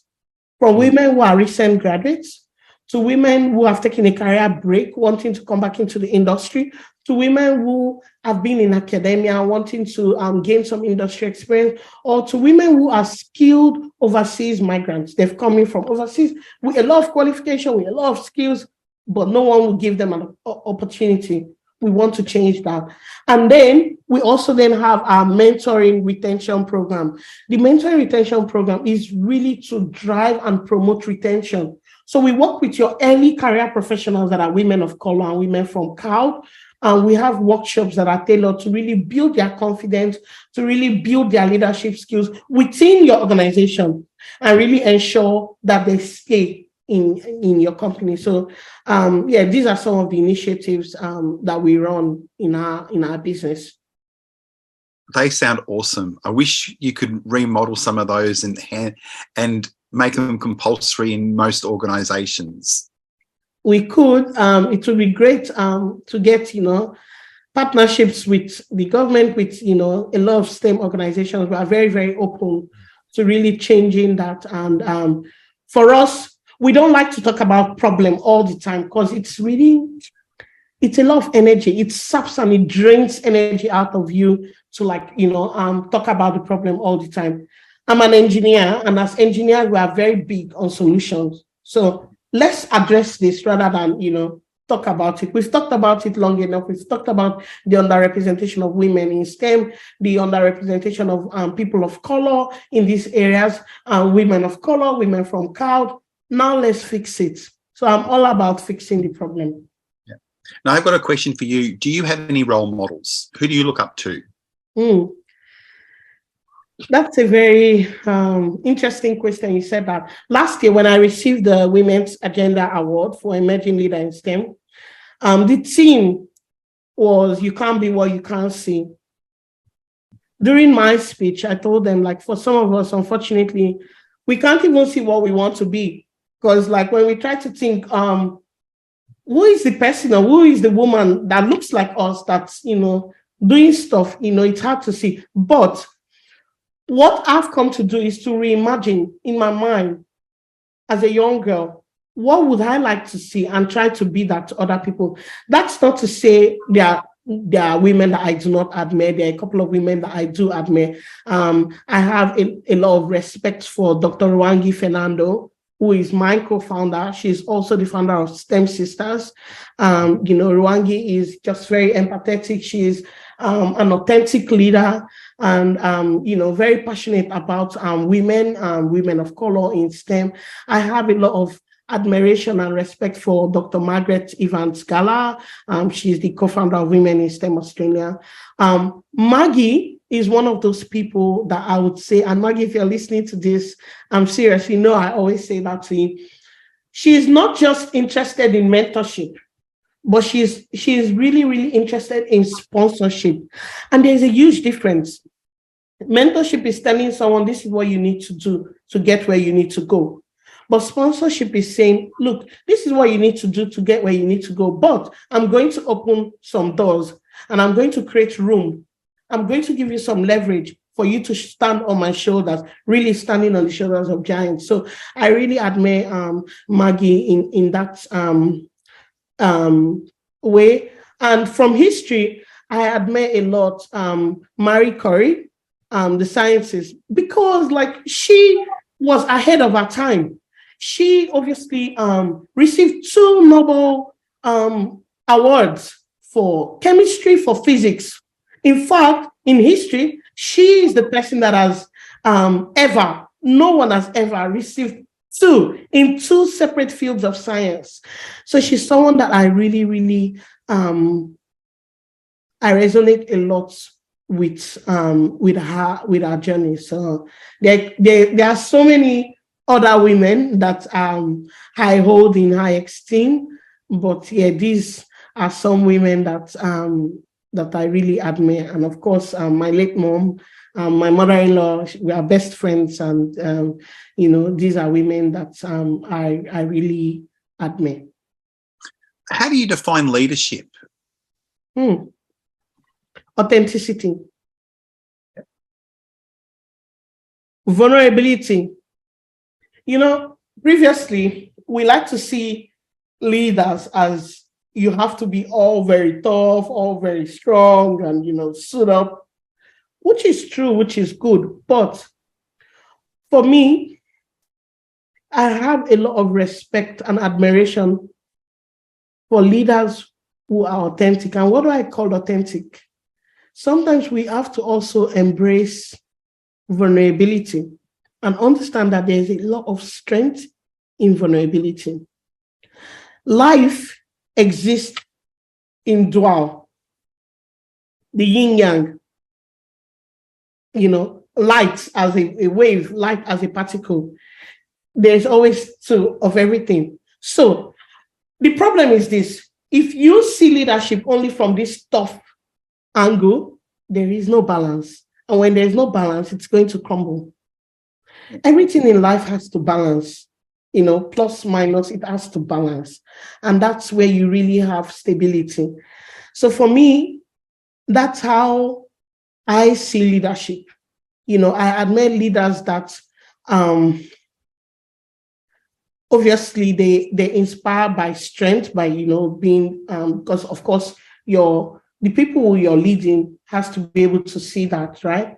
But at the same time, when you don't have all the answers, are you vulnerable to say, look, I don't know it all? Yeah. You know, and are you able to work with your team to learn? I don't see leadership where someone is just, you know, in front and then the other people are like, I'm here and you're here. No, let's work together.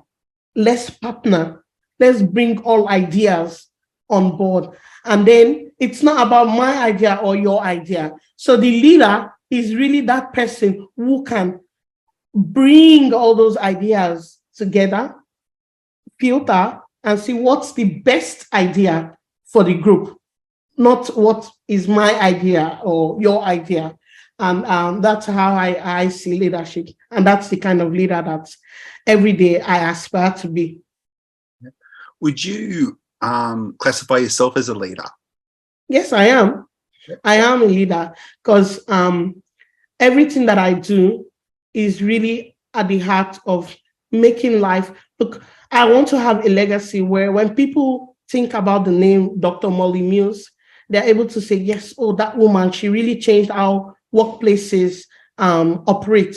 She really changed how women in STEM are viewed. She really changed how women of color, you know, are viewed. Oh, she helped me to build my confidence. And I don't have to know all these people, you know. So a leader is someone who can, you know, remind us the seed we have inside of us and give us, you know, someone whose words, whose actions, whose lifestyle acts like the water that waters that seed. It's already inside of us, but gives us that, what's the word? Gives us that right to really be ourselves. You see, one of my best poems is a poem called Our Deepest Fear.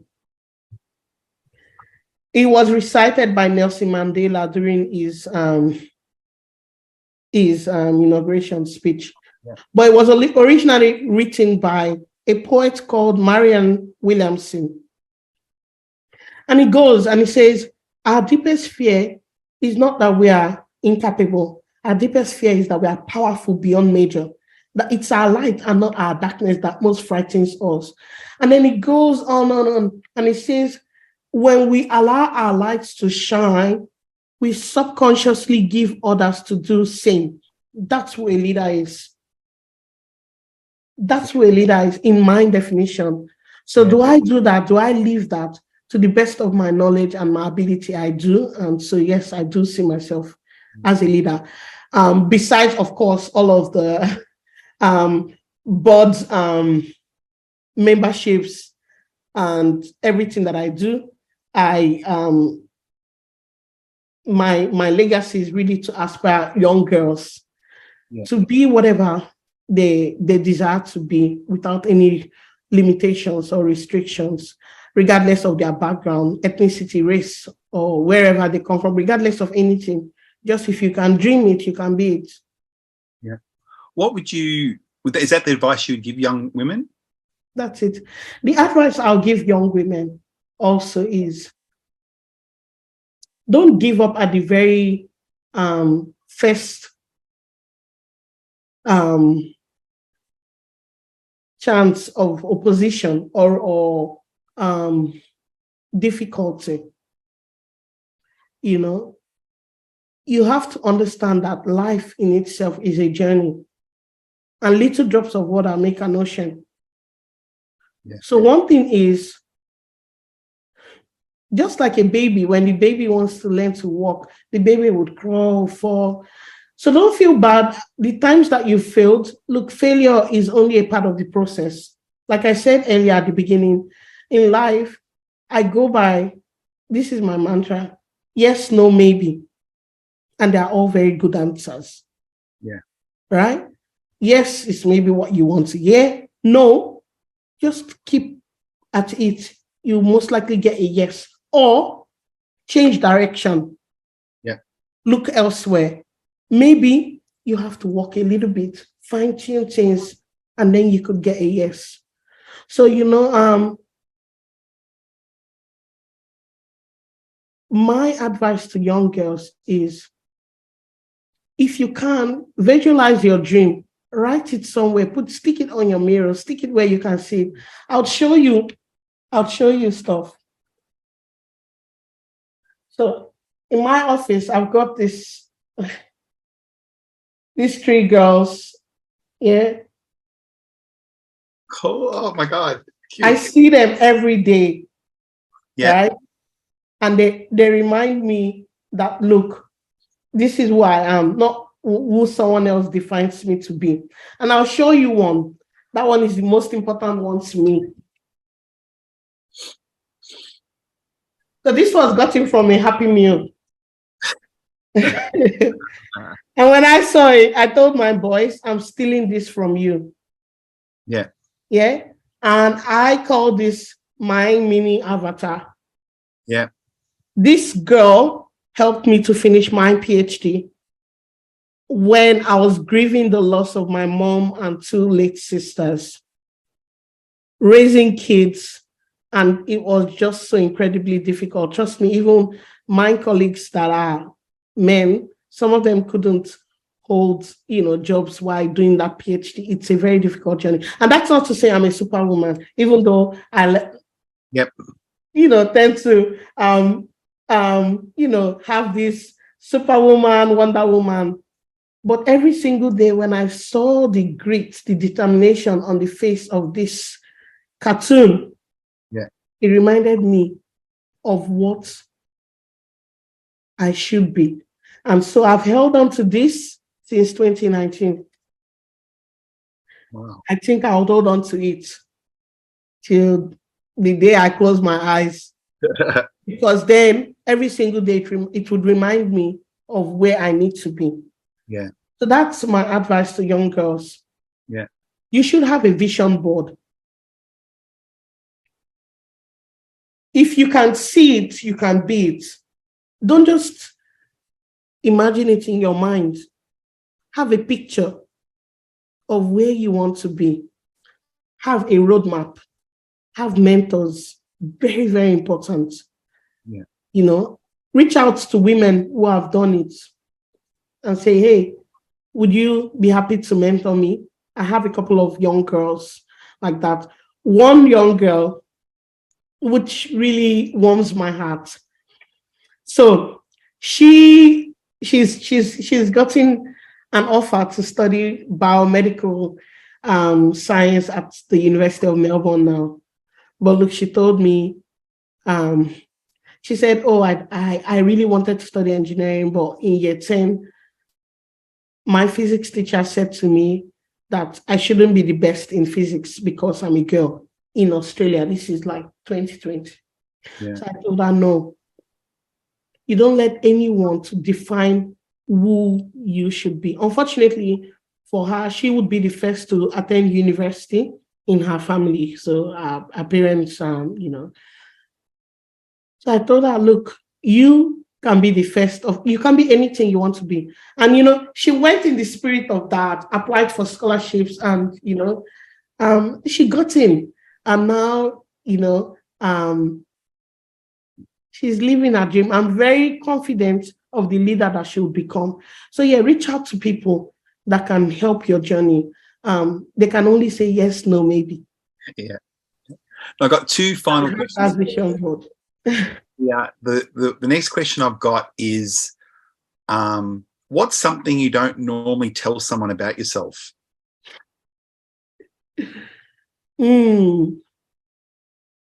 I guess like previously, because of some of the, I don't know, maybe bias or discrimination or whatever, I experienced being a Black woman in engineering. And some people just feel like when you tell them that you're a mom, they just kind of like judge your competence. Yeah. So before now, I never would, just say in professional spaces that I'm a mom, I'm an engineer, because I didn't want anyone to judge my work, to just say, oh, she doesn't have the time, or, and just, they call it unconscious bias, but I think in a lot of ways it's conscious bias. Yeah. So before now, I wouldn't like say that except I have to. But since I started iSTEMCO, and really, I told myself that, but why not? I'm now very, I'm proud of my kids. I'm proud of the family that I'm raising. I happen to have a very supportive husband. And look, I'm not afraid of being myself anymore. And when I meet more women, they are becoming really bold to say, yes, this is what I do. Because previously, some of the women I had met in construction, they would say things like they don't want to have kids.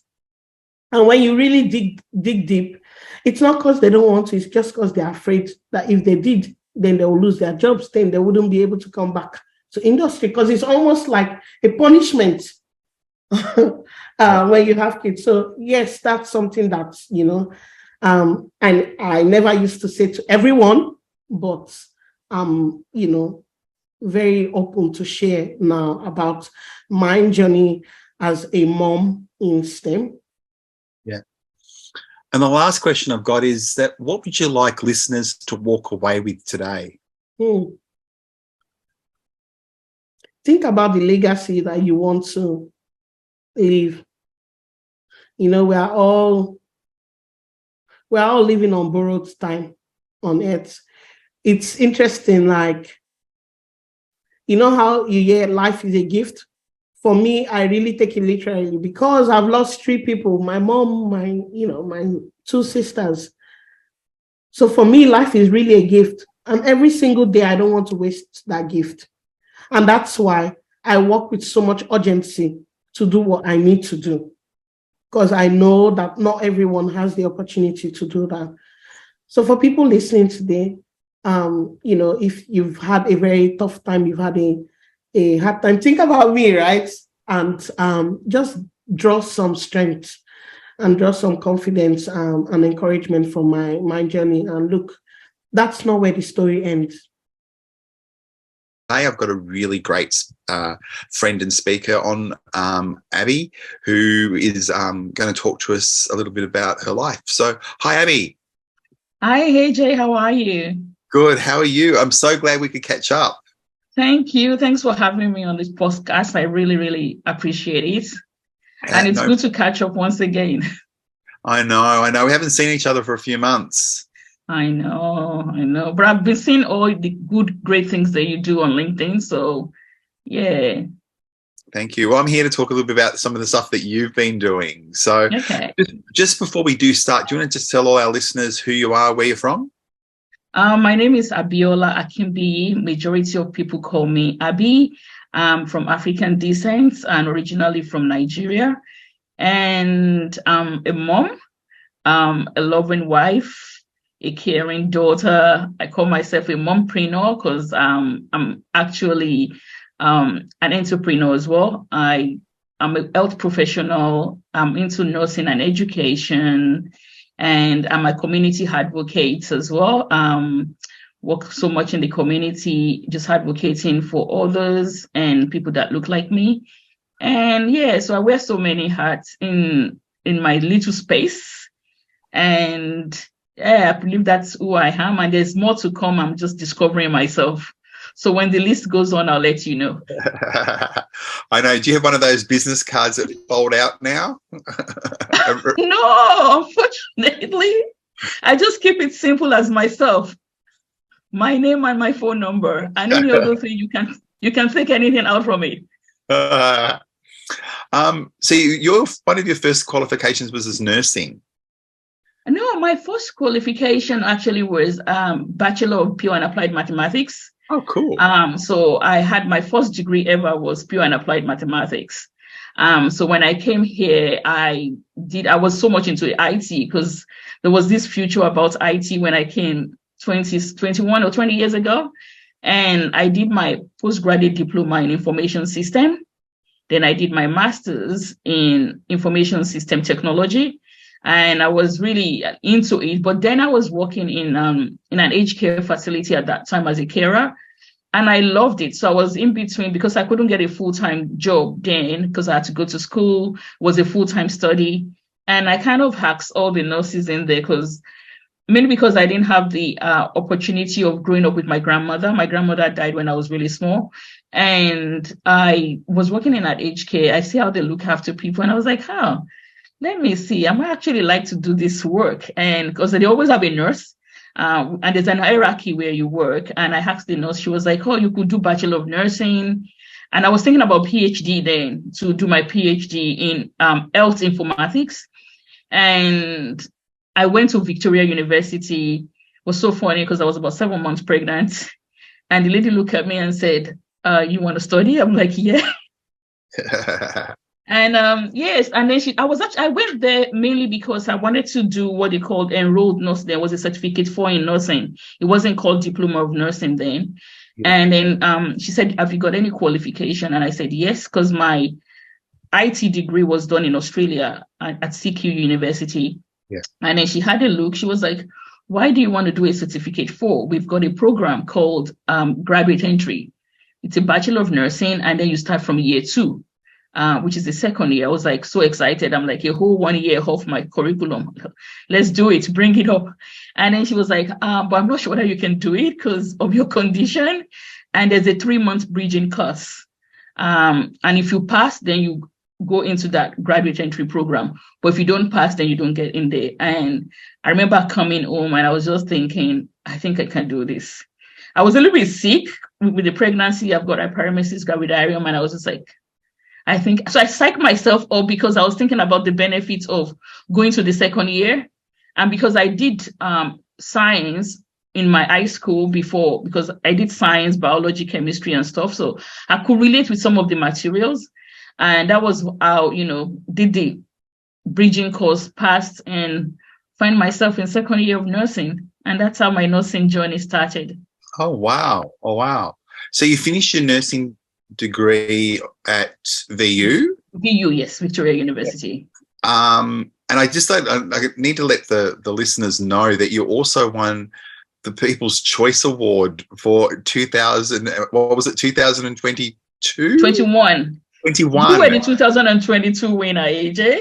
Yeah. I won this, 2022, 2021 winner. What was that like? For me, I think, honestly, when they actually sent me when I got the email of being one of the finalists in the Professional Achievement Award, that's already done it for me. I wasn't really expecting anything more than that. And then I look at it, it gave me a reflection of my journey, knowing that, because I did that. I finished at VQ in 2009, I think, I presume 2009, 2010, I think 2009.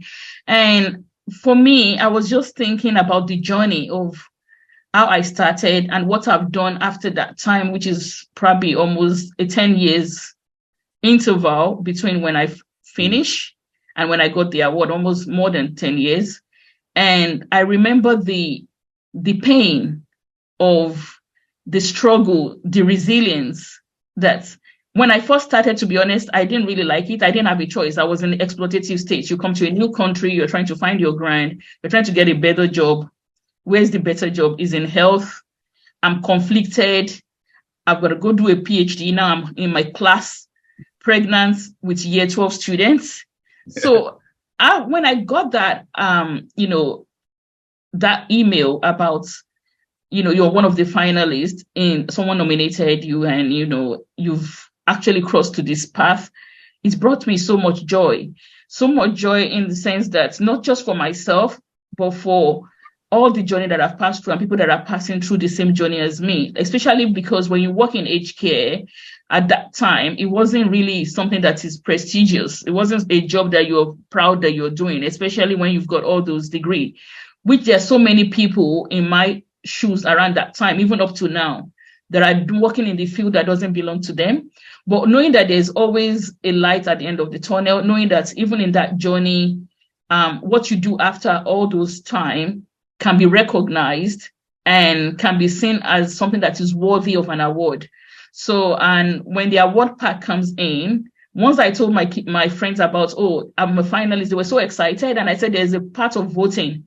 And everybody just went ballistic about the voting. And sometimes they're calling me, I went to VCUNY, so blah, blah, can I vote for you? I'm like, and they were giving me anxiety. I'm like, this has already done it for me. And then when I won the award, I was, super proud of myself, I'll say, feeling thankful, grateful, and very humbled that, it's in this present world that we lived in, especially with different diversity, inclusion, discrimination, that's not only my friend, that people that are not my friend, that read some of the stories from being a finalist, who believe in me and vote for me. I don't even know who voted for me. And I just know that for you to be voted in is the majority of the votes. So, and I'm very thankful for that. That means that just gives me a bit of confidence that I'm actually doing something right. Yeah. So besides making you feel really great, how else has winning this award done for you in your career or your personal life? I think in my personal life, honestly, to be honest, is one of those things because I've had some few awards before that time. But in terms of academic, it's more about how I've inspired other people. So in my personal life, I said, yes, I've done it. It's great. It's not something that I really kind of just sit on all the time because I know there's so much to be done. So to me, it's just, like I said, it's a step like, yes, you're doing the right thing. You can actually help others to get this as well. Like, how do we help others? How do we harness the power and make sure, an award is one thing, but some people have done so much great things than me, right?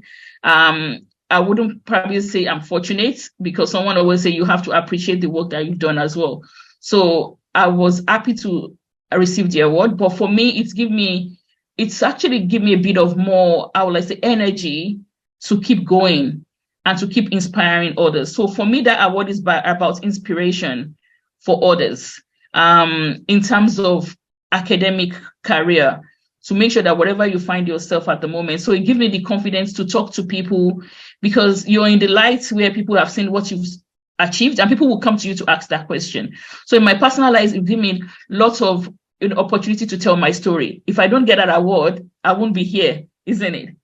Yeah. So it's to me, it's an opportunity to share my story, to inspire others, to encourage others. So that's what it's done for me in my personal life, to really believe those things that you've seen with your role model telling you it's possible, and you are part of a living testimony that it's actually possible.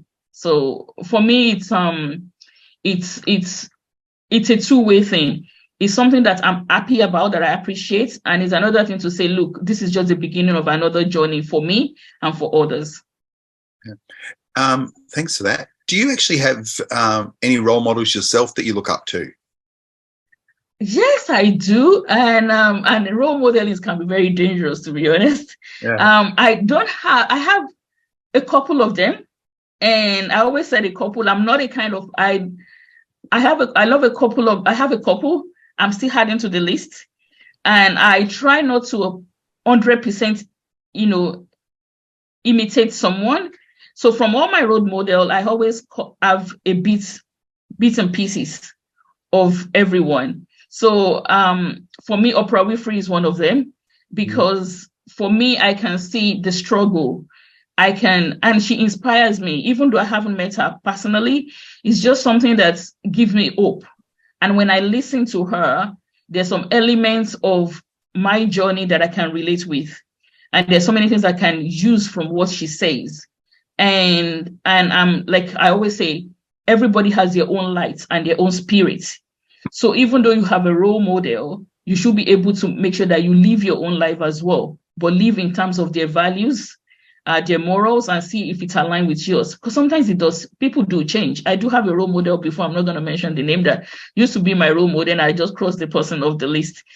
But and it happens sometimes. So that's why I always say, don't be too much fixated on role model. Yeah. But at the same time, appreciate the pathway that they have created for you in terms of, how we live our life. So I do have about 5 role models at the moment. Still adding to the list of role modeling and understanding myself in that pathway. So for me, if I look at anyone for a role model, as a role model, they have to have good moral. They have to be humble. They have to be honest in their journey, because we'll have so many people these days, they never talk about their real journey. They just try to give you that. They quote all those things for you to make sure that it's easy, or sometimes some people make it look so harder than it was. So I'm just looking for someone that is true to self, and majority of the time, for me as a person, as a being, is about a role model that gives back to the community and able to support others to rise. So those are the qualities I look for in role modeling. So yes, I do have role models. Yeah. How hard has your journey been? Wow, where do I start? I told you earlier on before we started how I crossed the Australia, come from Africa to this place, and being pregnant, exploitative. I think my journey so far it's been hard, but at the same time, I acknowledge that some journeys are harder than mine. So to me, I don't actually attribute the word hardship to my journey. I call it an experience. So and I do that because I don't want to have a negative connotation about how I got here. I want it to be a kind of thing that shaped me. So my journey, some people will listen to them like, oh my goodness, that is so hard. But while I'm passing through them, they were hard, but I didn't let them hold me back. So to me, it was just one of those things. So it was like, when you go for a cruise and there's, when you're going for when you're flying and there's turbulence, that feeling, that moment, and then it becomes the flight becomes smooth again. So and when I get to my destination, I will never go back to that turbulence unless it's needed. So I saved all those hard moments for my resilience. I save it for my hard situation that I faced at the moment. Sometimes I'll just go back to it and say, how did I survive, and bring it back? So it's been hard, especially migrating from Africa to here, trying to find my feet here, going through lots of discrimination, racism, and honestly, there's some things that you heard about before you travel.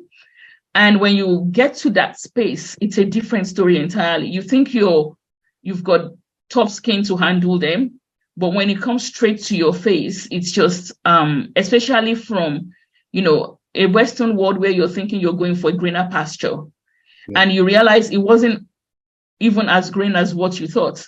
In fact, it wasn't even green.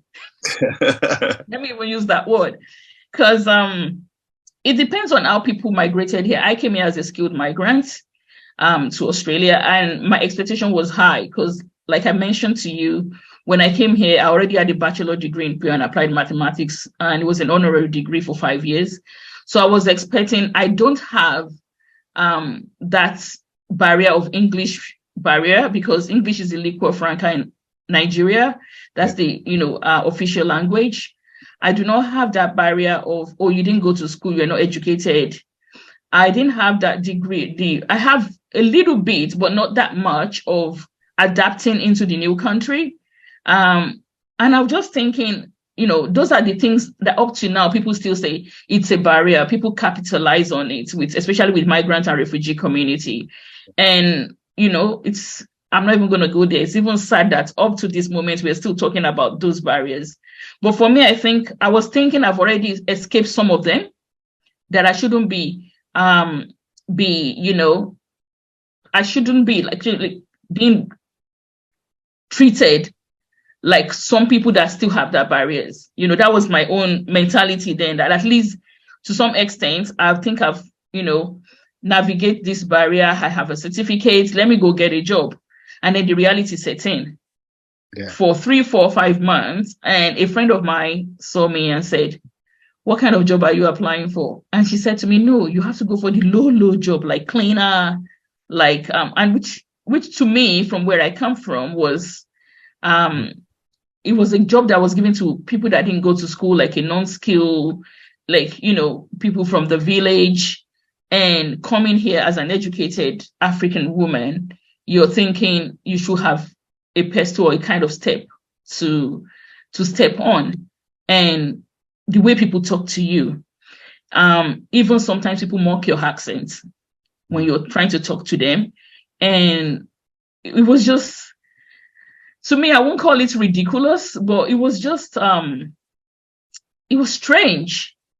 But because while coming, I've already read a little bit about the history. Look, well, I'm Black. This thing is embedded in the history of, Black people, the negative narratives about Black people. So I've already navigated those paths a little bit. So coming here and experiencing it was bad, but because it was something that I've read about, it was something that I've known that might happen or it's going to happen, I didn't give it that much oxygen. Yeah. So, yeah. Do you find Australia a racist country? Do I find Australia a racist country? I think it depends on individual, to be honest. I wouldn't generalize the word Australia, because I've met very, very good people from Australia as well, some of them that have helped me, and they don't look at my skin or where I come from. But when you look at it from, I think it's systematically racist. It's embedded in the system, I would say. Whether that's, whether that's something that is, I wouldn't say, maybe whether that's something that is intentional or non-intentional, I don't know. But I just think there's some policies in the Australian system that need to be reviewed.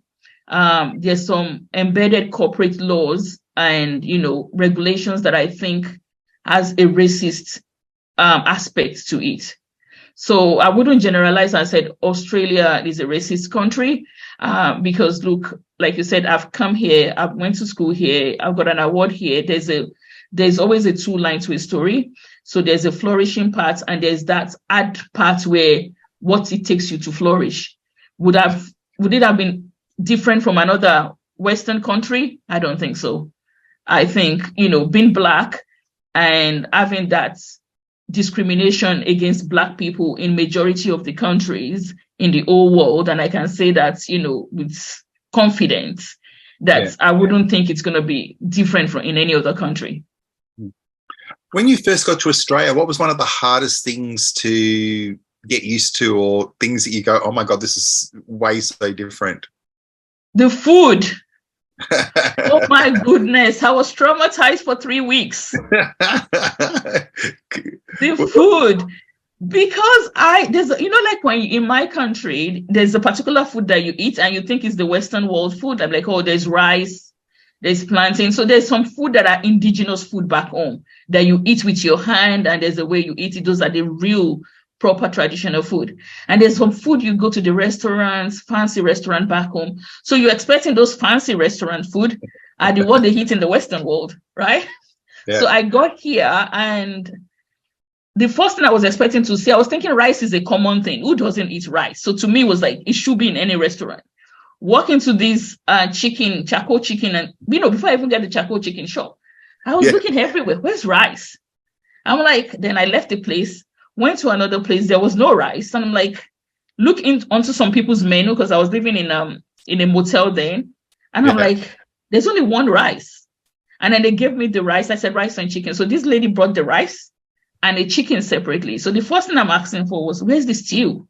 When we eat, there's always a rice and the sauce, when you go to Asian shop, and there's a curry stir fry. And someone said, I was looking for chicken as well. And the way they make the chicken was quite different. And someone said, if you really want chicken, you need to go to the Asian shop. So I went to the Asian shop. I saw this thing that really looked like what I wanted to eat. And I saw the rice. I saw a bit of chicken. And I said to the guy, is this thing very peppery? Does it have chili? And he said, no, you want chili sauce? I said, yes. So he grabbed this sweet chili sauce all over my white rice. And I was so happy. I'm like, okay, I'm going to go home and eat. Got home, taste the chili sauce. It was sugary. There was a lot of sugar. I'm like, what is this? So I just got, and that was why sometimes it's good. I got back to because I brought some few, and I couldn't cook because I was living in a motel. Yeah. So I got some few dry food from Africa that I brought in here that are more like cornflakes because it's dry, and then I keep drinking that for the next 2 weeks. So that was one. The second shocker for me was, I think it was the culture as well, where the first thing was the transportation. I had a look at the tram and I'm like, what is this thing? Like, it's not a car and it's not a train.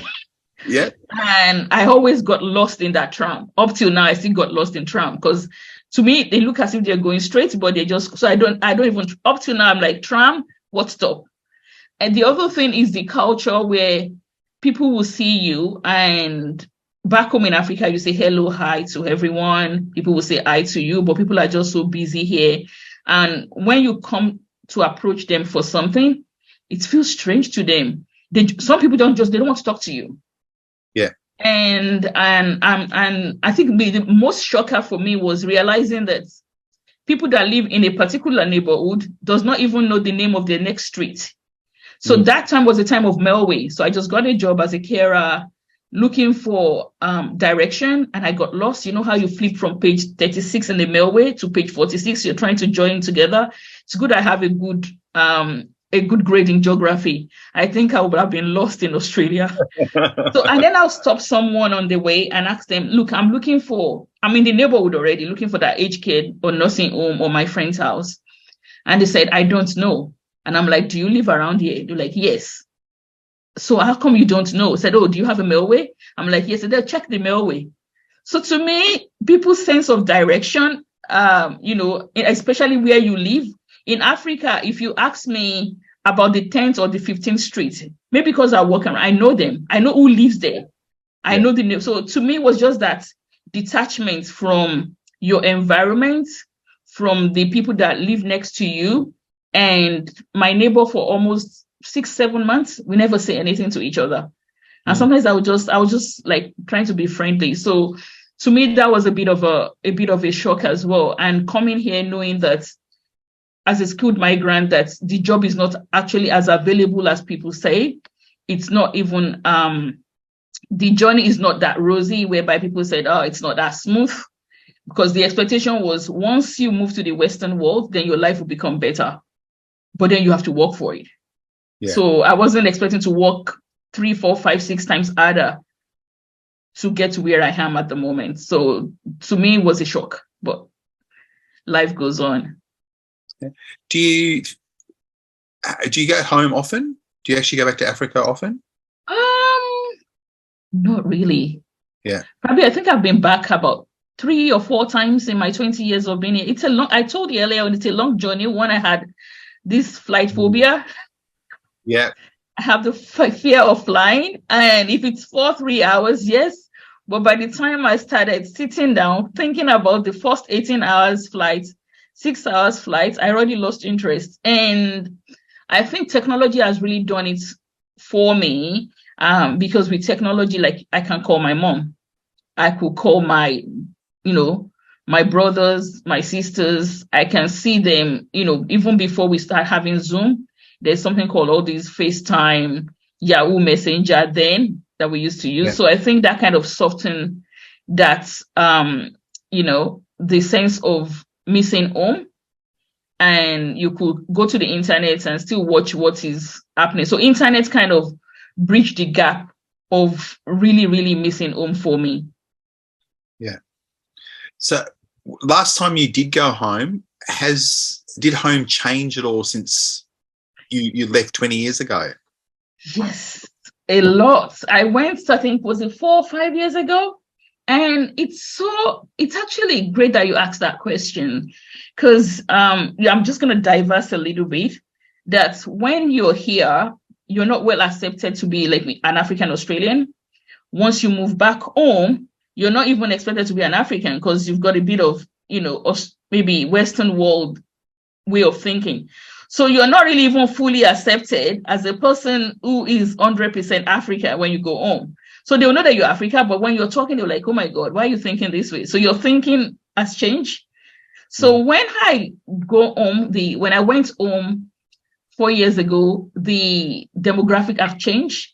There was one embarrassing moment. This is a podcast. I'm not sure whether I should share it, but I'll share it. Because the landscape has really changed. I went with my 2 daughters, and I was like, and they were so excited. And because the last time they went, they were really small. But when we went 5 years ago, they're grown up. Not grown up, but at least, one of them was like, I think was 13. The other one was about, I think 13 and 9. So they're not that small. So they were really excited. And I didn't want to tell people that I was coming. It was going to be a surprise for my mom. So I didn't tell my mom I was coming at all. I just said to her, someone is coming, that's my friend. Got to the junction, like, when you have a suburb, and I couldn't recognize that suburb. I couldn't find the way to my own house. It took 30 minutes. And I didn't want to call anyone to say, like, because I want to surprise them, and the surprise just went wrong. Because all the landmarks. You couldn't check the Melway? There was no Melway, and there was no GPS. So and then my daughter was like, my 2 daughters was like, oh, this is so embarrassing. You don't know the way to your own house. Oh my God, this is so embarrassing. Because it's really developed. All the landmarks, the tree that I used to play under has gone, is now like a filling station. Even the roads has changed. There's lots of development in Africa now. The landscape has changed. And even talking to people who hasn't traveled before, my friends, my relative, there isn't that much of a gap in knowledge. And I think that's what internet has done. So I was able to relate with them. There was nothing like going back to something, you know what I mean, in memory lane about, oh, this has changed. So when you're talking to them, they've catched up as well. So when they were able to catch up to some extent, they might not be able to see it, but they have knowledge about it. So that was a good part of it, because it makes the conversation easier. So I don't have to describe everything. Like my uncle that would come from London when I was 4 years old, and he would try to describe this thing for us, and he would keep on going and going. I'm like, just forget about it. Let's move on. Yeah. So home has changed. Infrastructure has changed. It's more developed. A lot of awareness, education about diversity, inclusion, and changing the narratives of our history as well. So I can see back home, people have embraced their identity a lot. Unlike when we're growing up, because of what we're being like, like something that we're being exposed to. So what we're being exposed to is more like embracing the Western world, the Caucasian way of living. You're here, like it has to be straight to be seen as someone who is doing well in the community. The way you talk, you have to change your accent to, mimic the queen. You have to dress and wear suits, and that's when people will respect you. That was then because of the television. It was a one-way communication. But now I go home, I see people wearing fabrics like this, even to work. I see them taking their own braids and their own hair to work and loving it. And I think to me, it's a great development. Just changing that narrative and owning the new narrative of the future. Yeah. Question, when you first got to Australia, could you understand our accent? Absolutely. Oh, I never cool. have, to be honest, I never have issues with Australian accents. Okay. Not even with any accent. I think probably because I can be a good listener. Okay. No matter how hard the accent is, I can't even tell the difference sometimes. What about our slang? No, the slang I'm not used. The first thing I learned was mate. I'm like, and then I was working in this nursing home, and one of my, Australian friends said to one guy, I'm just gonna call him Jack, I won't say his real name, and said, "Hi, mate." I'm like, mate is 91. Jack is 91. How can he be your mate? Even now, I still struggle with it. Like, how can a 91-year-old man be a mate of someone that is 26? So to me, I just said, this guy is so rude. Each time I'm working with that guy, I'm like, this guy is so rude. Look how it's coming everybody mates. They're not your mate. They're your grandpa. They're papa. They're mamas. So, yeah. So some of the slang and some other slangs that they use in Australia as well, that I just think it's not like that good for people from multicultural communities. And, I think for me, I wasn't really paying that much attention. If I don't understand it, I'll ask and people will laugh. Yeah. And then sometimes they will laugh, they tell me what it means. And sometimes they're worried about me knowing what it means and think maybe I'm going to feel offended. But I came from a family that, honestly, you have to have thick skin to live in my family. We make fun of anything and everything. So everything is just like, they're very witty and good sense of humor. So sometimes when people say things to me, I'll just oh, that's a bit funny. But then I can call them back and say, apparently that's not funny, because you might say it to someone else and they won't find it funny. Yeah. What's your job now? What do you do now? Good question. I get that question all the time. Because you do a lot. I do so many things. Yeah.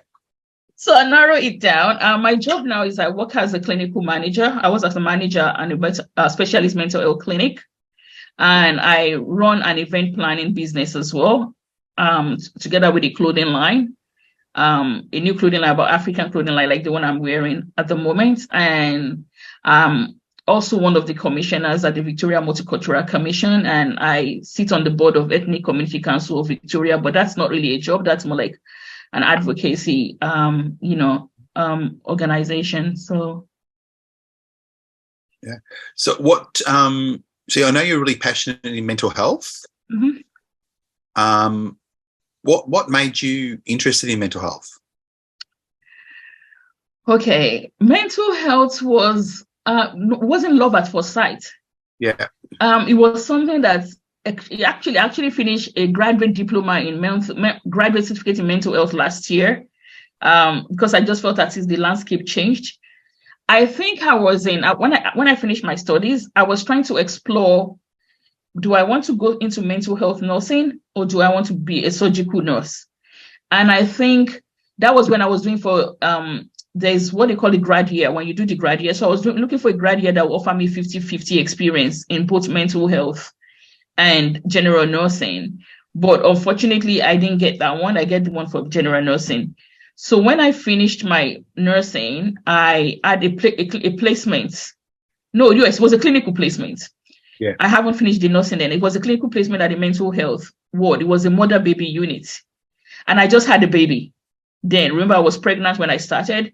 Yeah. And I was working in a mother-baby unit and relating to some of the consumers there. And I just felt, like, even in mental health, when you talk about a baby and a mother, we were being brought up to believe that no matter how bad your mental health is, no matter how, worse your mental health is, even in my country, they said when you talk about mental health, you talk about being mad. So you're not talking about mental health here is a different thing. If you talk about mental health, when I was growing up and where I come from, there is a stigma to it. It's a different kind of way of perceiving people with mental health.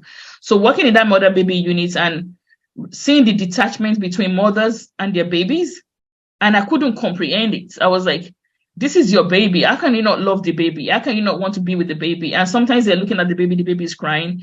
So it makes me to want to explore more and know about what exactly is wrong with them. And because my husband works in that field as well, in mental health, and he's been, working in mental health for a long time.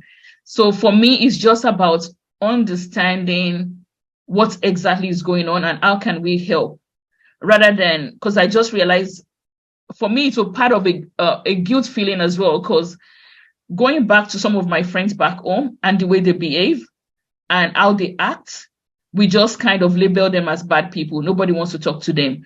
But I haven't gone through some of the curriculum and courses in uni, understanding some part of, depression, anxiety, borderline. I kind of, feel bad and said, oh my God, I wish I had known. Maybe I won't have treated those my friends or some of my relatives that way. This is what they're going through. Especially even, postnatal depression, where we have people, some of my, relatives that I know that have a baby and then left the baby and just walk away, and they've been classified as bad mother, not knowing what happened. So that is the kind of thing. I'm a long life learner. Like I said to you, I always go back to uni to learn. I was in uni last year doing 2 different courses. Yeah. And I was just want to learn about things that I don't understand and to be able to see how can I help. So that was made me to go to mental health. It was just my own, relationship with my daughter when I just had my daughter and being in a mother baby unit, and I couldn't just comprehend it. And do not laugh. There's one part of it when I went work in that nursing mother baby unit, and they were telling me about all their feelings. And in my head, I'm like, I'm having the same feelings as well. Then I went home, I said to my husband, I think I've got postnatal depression. He was like, no, you don't. Yeah. He said, so he was telling me about some few features. He said that because this lady was saying she was feeling overwhelmed, she couldn't get more sleep. And I'm like, oh, I was ticking the boxes because I could remember, like, I have a baby at home. I'm in here. This feeling is but mine is not, whatever feeling I'm feeling, I'm still able to, do my duties as a mom. I'm not being, incapacitated that I couldn't do the duty of a mom. So I think that's the difference. They're realizing that this is one problem, but I can solve it. I can put a solution to it here and there, whereby some people can navigate that. So they need help to navigate that. And I think support helps as well. Sometimes when something started in our mental health, and when it started, you're not able to recognize it. But if you're in the middle of people that can recognize it, quickly, you might be able to get help and support. So majority of it sometimes is, I wouldn't call it negligence, but not being able to recognize and getting help at the earliest stage of the illness. Yeah. Can I ask you a question? Is mental health talked about a lot in African communities? Yes, now. Yeah. A lot. And a lot of, I don't know, there's a lack of services that are culturally appropriate for people from African communities, especially because there's some of the mental health that are rooted in, cultural, the cultural aspect of things in living in a different environment, in living in different world. And there's another aspect of, not getting support. There's another aspect of people just think you're from Africa, you're supposed to be tough. Yeah. And the other aspects of, services as well, which people always talk about a lot, accessing services, the service. And sometimes you have a situation whereby people say the service is available, but do people want to access that service? So I always say, take a step back in Australia, right? Australia is already in deep crisis of mental health, no matter what cultural background you come from. Now put another layer of being someone from cultural and linguistic diverse background or someone from Africa into it. How many psychiatrists do we have here that are Africans? But right now, it's a lot of, there's a lot of awareness because people know the repercussion of if you don't seek help. So I would say, in fact, I'll probably say maybe, a lot of awareness, but in the spiritual sense, which is the same for any culture, I think the religious institution needs to start embracing that as well, to understand that there's a difference between mental health and spiritual attack. Yeah. Is your interest, because I know that you're a commissioner, the community representative, VMC, yeah, and a board member at the Ethnics Communities Council of Victoria. Yeah. What do you like about those two positions? Is it because you can actually talk about the narratives behind the policies that need to be done? Yeah, and I'm also one of the board of PHN as well, but I'm just here for this thing to represent myself. I'm not representing those organizations in this podcast. Yes. But my role, what I love about those organizations, even with Northwest Mental PHN as well, is because they are organizations that are working and actively addressing this issue. So for me, what I love, especially the VMC, because they're the conduit between the government and the people. Yeah. So it giving someone like me the opportunity to bring the voice of others onto the table where policies are made. And being a part of Ethnic Community Council of Victoria, Ethnic Community Council have been in existence advocating for people from ethnic background for more than 40 years. So, and because in Ethnic Community Council of Victoria, there's so many, it's members-based organization. So it's organization-based membership. So you have like a group of people, it's not just one. So they have individual membership and they have organization-based membership. So you get to see lots of views from other people. So sometimes you might be thinking, I'm the only one going through this. So, and because the Ethnic Community Council of Victoria has been advocating for ethnical issues for so long, and to key into that, to be able to know what was being done in the past, how can I come in to help, and what can be my own contribution?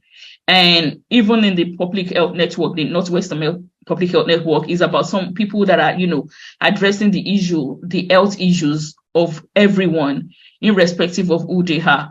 And that is one thing I love about those three organizations is it is not about, these people and these people. It's about everyone and being able to listen to everyone and addressing everybody's issue together, as a whole, and not giving preference to one against the other. So I think that's, for me, it's a space where I think I could contribute from my lived experience to my educational experience to the knowledge and bringing something to the table for a better future and aspiration for people that look like me or whose their journey is just the same as mine. Yeah.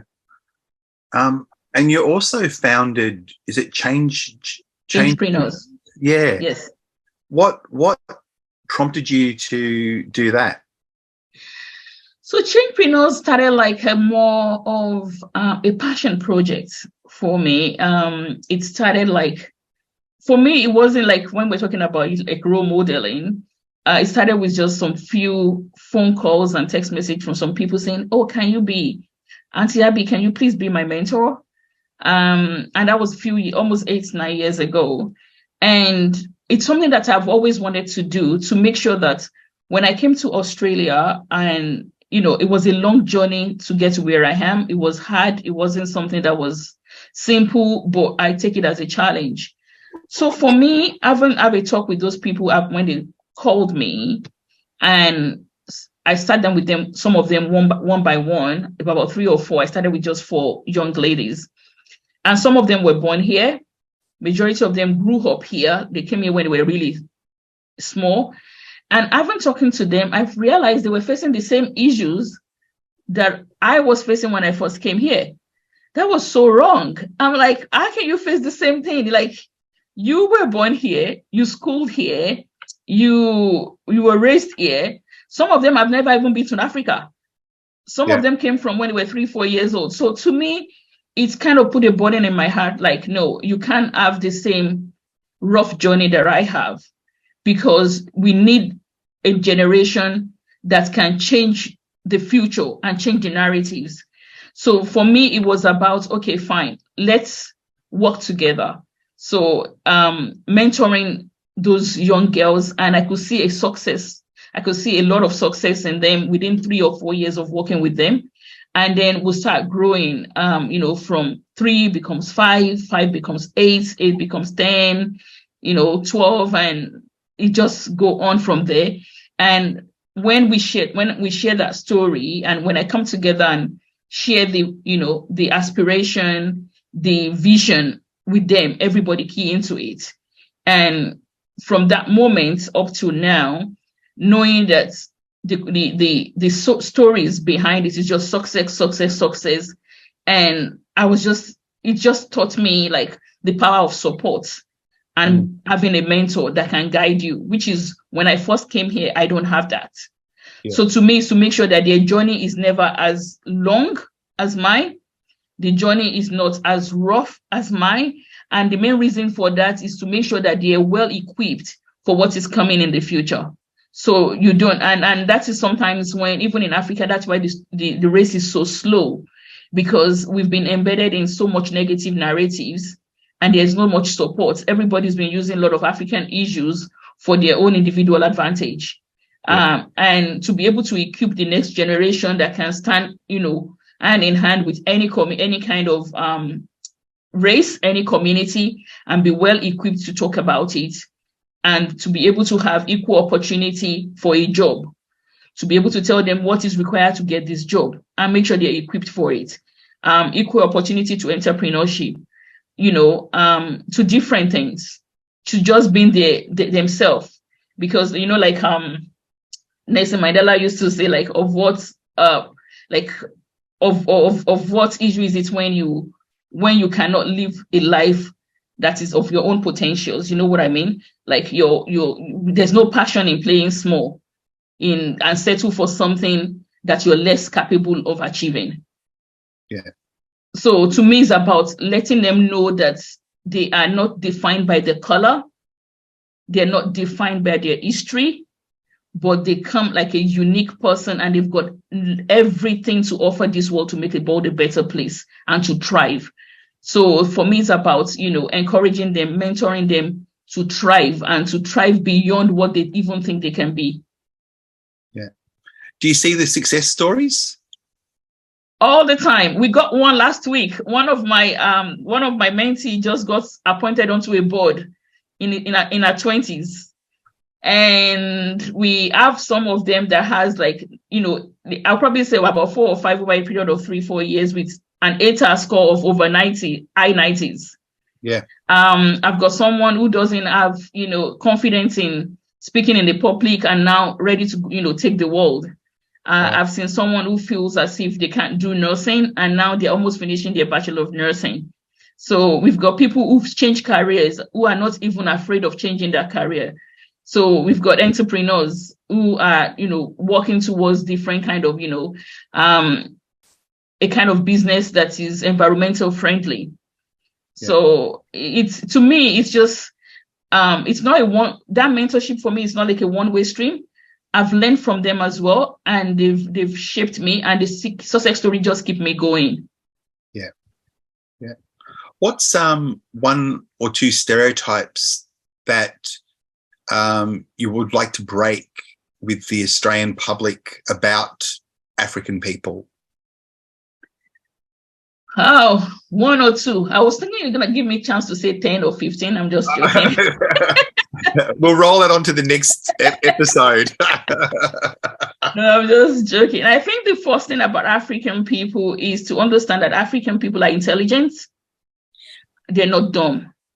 Yeah. Because especially when everybody sees, the first thing that I think people will always see when they see an African people is, I wonder if they're intelligent, because of the deep-rooted history of slavery. So that's one thing. The second thing that I want people to know that is African people are contributing to the economy of Australia as well. In terms of tax, in terms of making this place a better place, in terms of profession. So they're professional African people. It's not just about reading about crimes and Africa, or Africa and embezzlement, Africa and corruption. It's not related to that color. Yeah. That corruption, crime, crime has no color. Corruption has no color. Dumbness has no color as well. So it shouldn't be attributed to one particular race. Yeah. No, I think that's really important. I know that we often hear the media portrayal of, African, young African gangs and stuff like that. Is that something that the community is trying to stop or trying to work with the officials in changing? Or I think, honestly, it's a complex question, and it's a complex, there's no one way to it, because I wouldn't want to emphasize more on African gang or African this, because like I said to you, there are so many other ethnic groups that has the same thing. So I would not want to isolate Africans as, is the government working with African with regard to this? The government needs to work with every ethnic group that has that same issues in the same way. But in our community is what we're trying to address. And I think talking about mental health as well, like what you talk about, you have to understand some of the few things that, people are being exposed to in this community, in this space, in the country that we are. There's so many things that can affect your mental health to get to that stage of crime. When people come from a refugee background, when they're not getting the support that they want, they needed, when their parents are not that well supported as well, where there's a disturbed family unit, and it's not particular to a particular race, like I'm saying, it's still the same for everyone. But we're just understanding that the journey that people make here can affect who they are, what they are, and how they behave. And even like, being displaced with your, cultural heritage as well. It's something that can affect people's mental health. So I think, the government should work with everyone, like every race that has this issue of gang or, all sort of things that I think it's not morally appropriate. Yeah. I got another question that just came to my head, and that was, do you find African young people struggle with understanding their own culture? That's an interesting question. I think to some extent, it's not probably understanding their culture per se. It's about identity. Yeah. In terms of, some of them have never even been home. So everything that they've learned about who they are and, what they are and what their cultural heritage is probably what they've read in the books, what their parents told them. So I think to some extent, yes, that they're struggling with identity, because you're living in two worlds. Like the principle in my house might not be the principle of what is out there in the Australian constitution or legislation or how people behave. Like in my country, in my own country and my culture, you're an adult when you can feed yourself, and you have to be, and you're married. Yeah. So even at 19, 20, 21, your parent can tell you off. They can still tell you, this is what to do. This is what I want to see. They I kind of find out, like over here, at the age of maybe 18, that person become an adult, legally. But sometimes in the African community, because of the way like someone like me was brought up and the way our kids are growing here, there's always a conflict in reaching an agreement. So it's something that majority of the parents are struggling with, is something that majority of the kids are struggling with, but we're getting there. So I will say to some extent about identity, but at the same time, I've loved the new movements of majority of the African Australians now is an African people that lives in Western world, that they begin, like what I said to you when I went home, they begin to embrace who they are and wanting to know more about their culture, reading more about their culture, sharing more about their culture, coming together as a collective, as people from African descent, and sharing knowledge. Sometimes they make fun of the parents and how we act, and they just laugh it off. So I think it's it's a work in progress, and I'm happy that at least there's an awareness and consciousness of wanting to relate to their culture and embracing who they are. Yeah, that's beautiful. I'm talking to you today. I've had tears at the back of my eyes a few times. I love hearing you talk. I love hearing you and your passion and your willingness to share, which is everything that the VU Spirit of VU Award is about. Thank you. I want to say thank you for joining me today, but I've got one final thing I always say is, what would you like our listeners to walk away with from our conversation? I want our listener to take away that, no matter what you do not let any negative experience let you down. Do not let any negative experience overwhelm you. Be kind to others, reciprocate with kindness, and be yourself. Embrace you are, embrace your identity, and understand the power of support.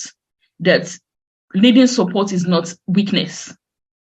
It's just understanding the stage that you are, and most especially to be able to understand that you're a light. Whatever you're doing, either the light is dim at the moment or the light is being turned off. As a being, as a soul, as a spirit, you are a light. So while you're probably open, stick to that virtual light, because that virtual light is your step to the reality of a real light. So don't lose hope. Don't lose hope. There's always a light at the end of the tunnel. Even if the only hope that you can hold on to is the virtual light, hold on it, build on it, work on it, and make sure that the light shines.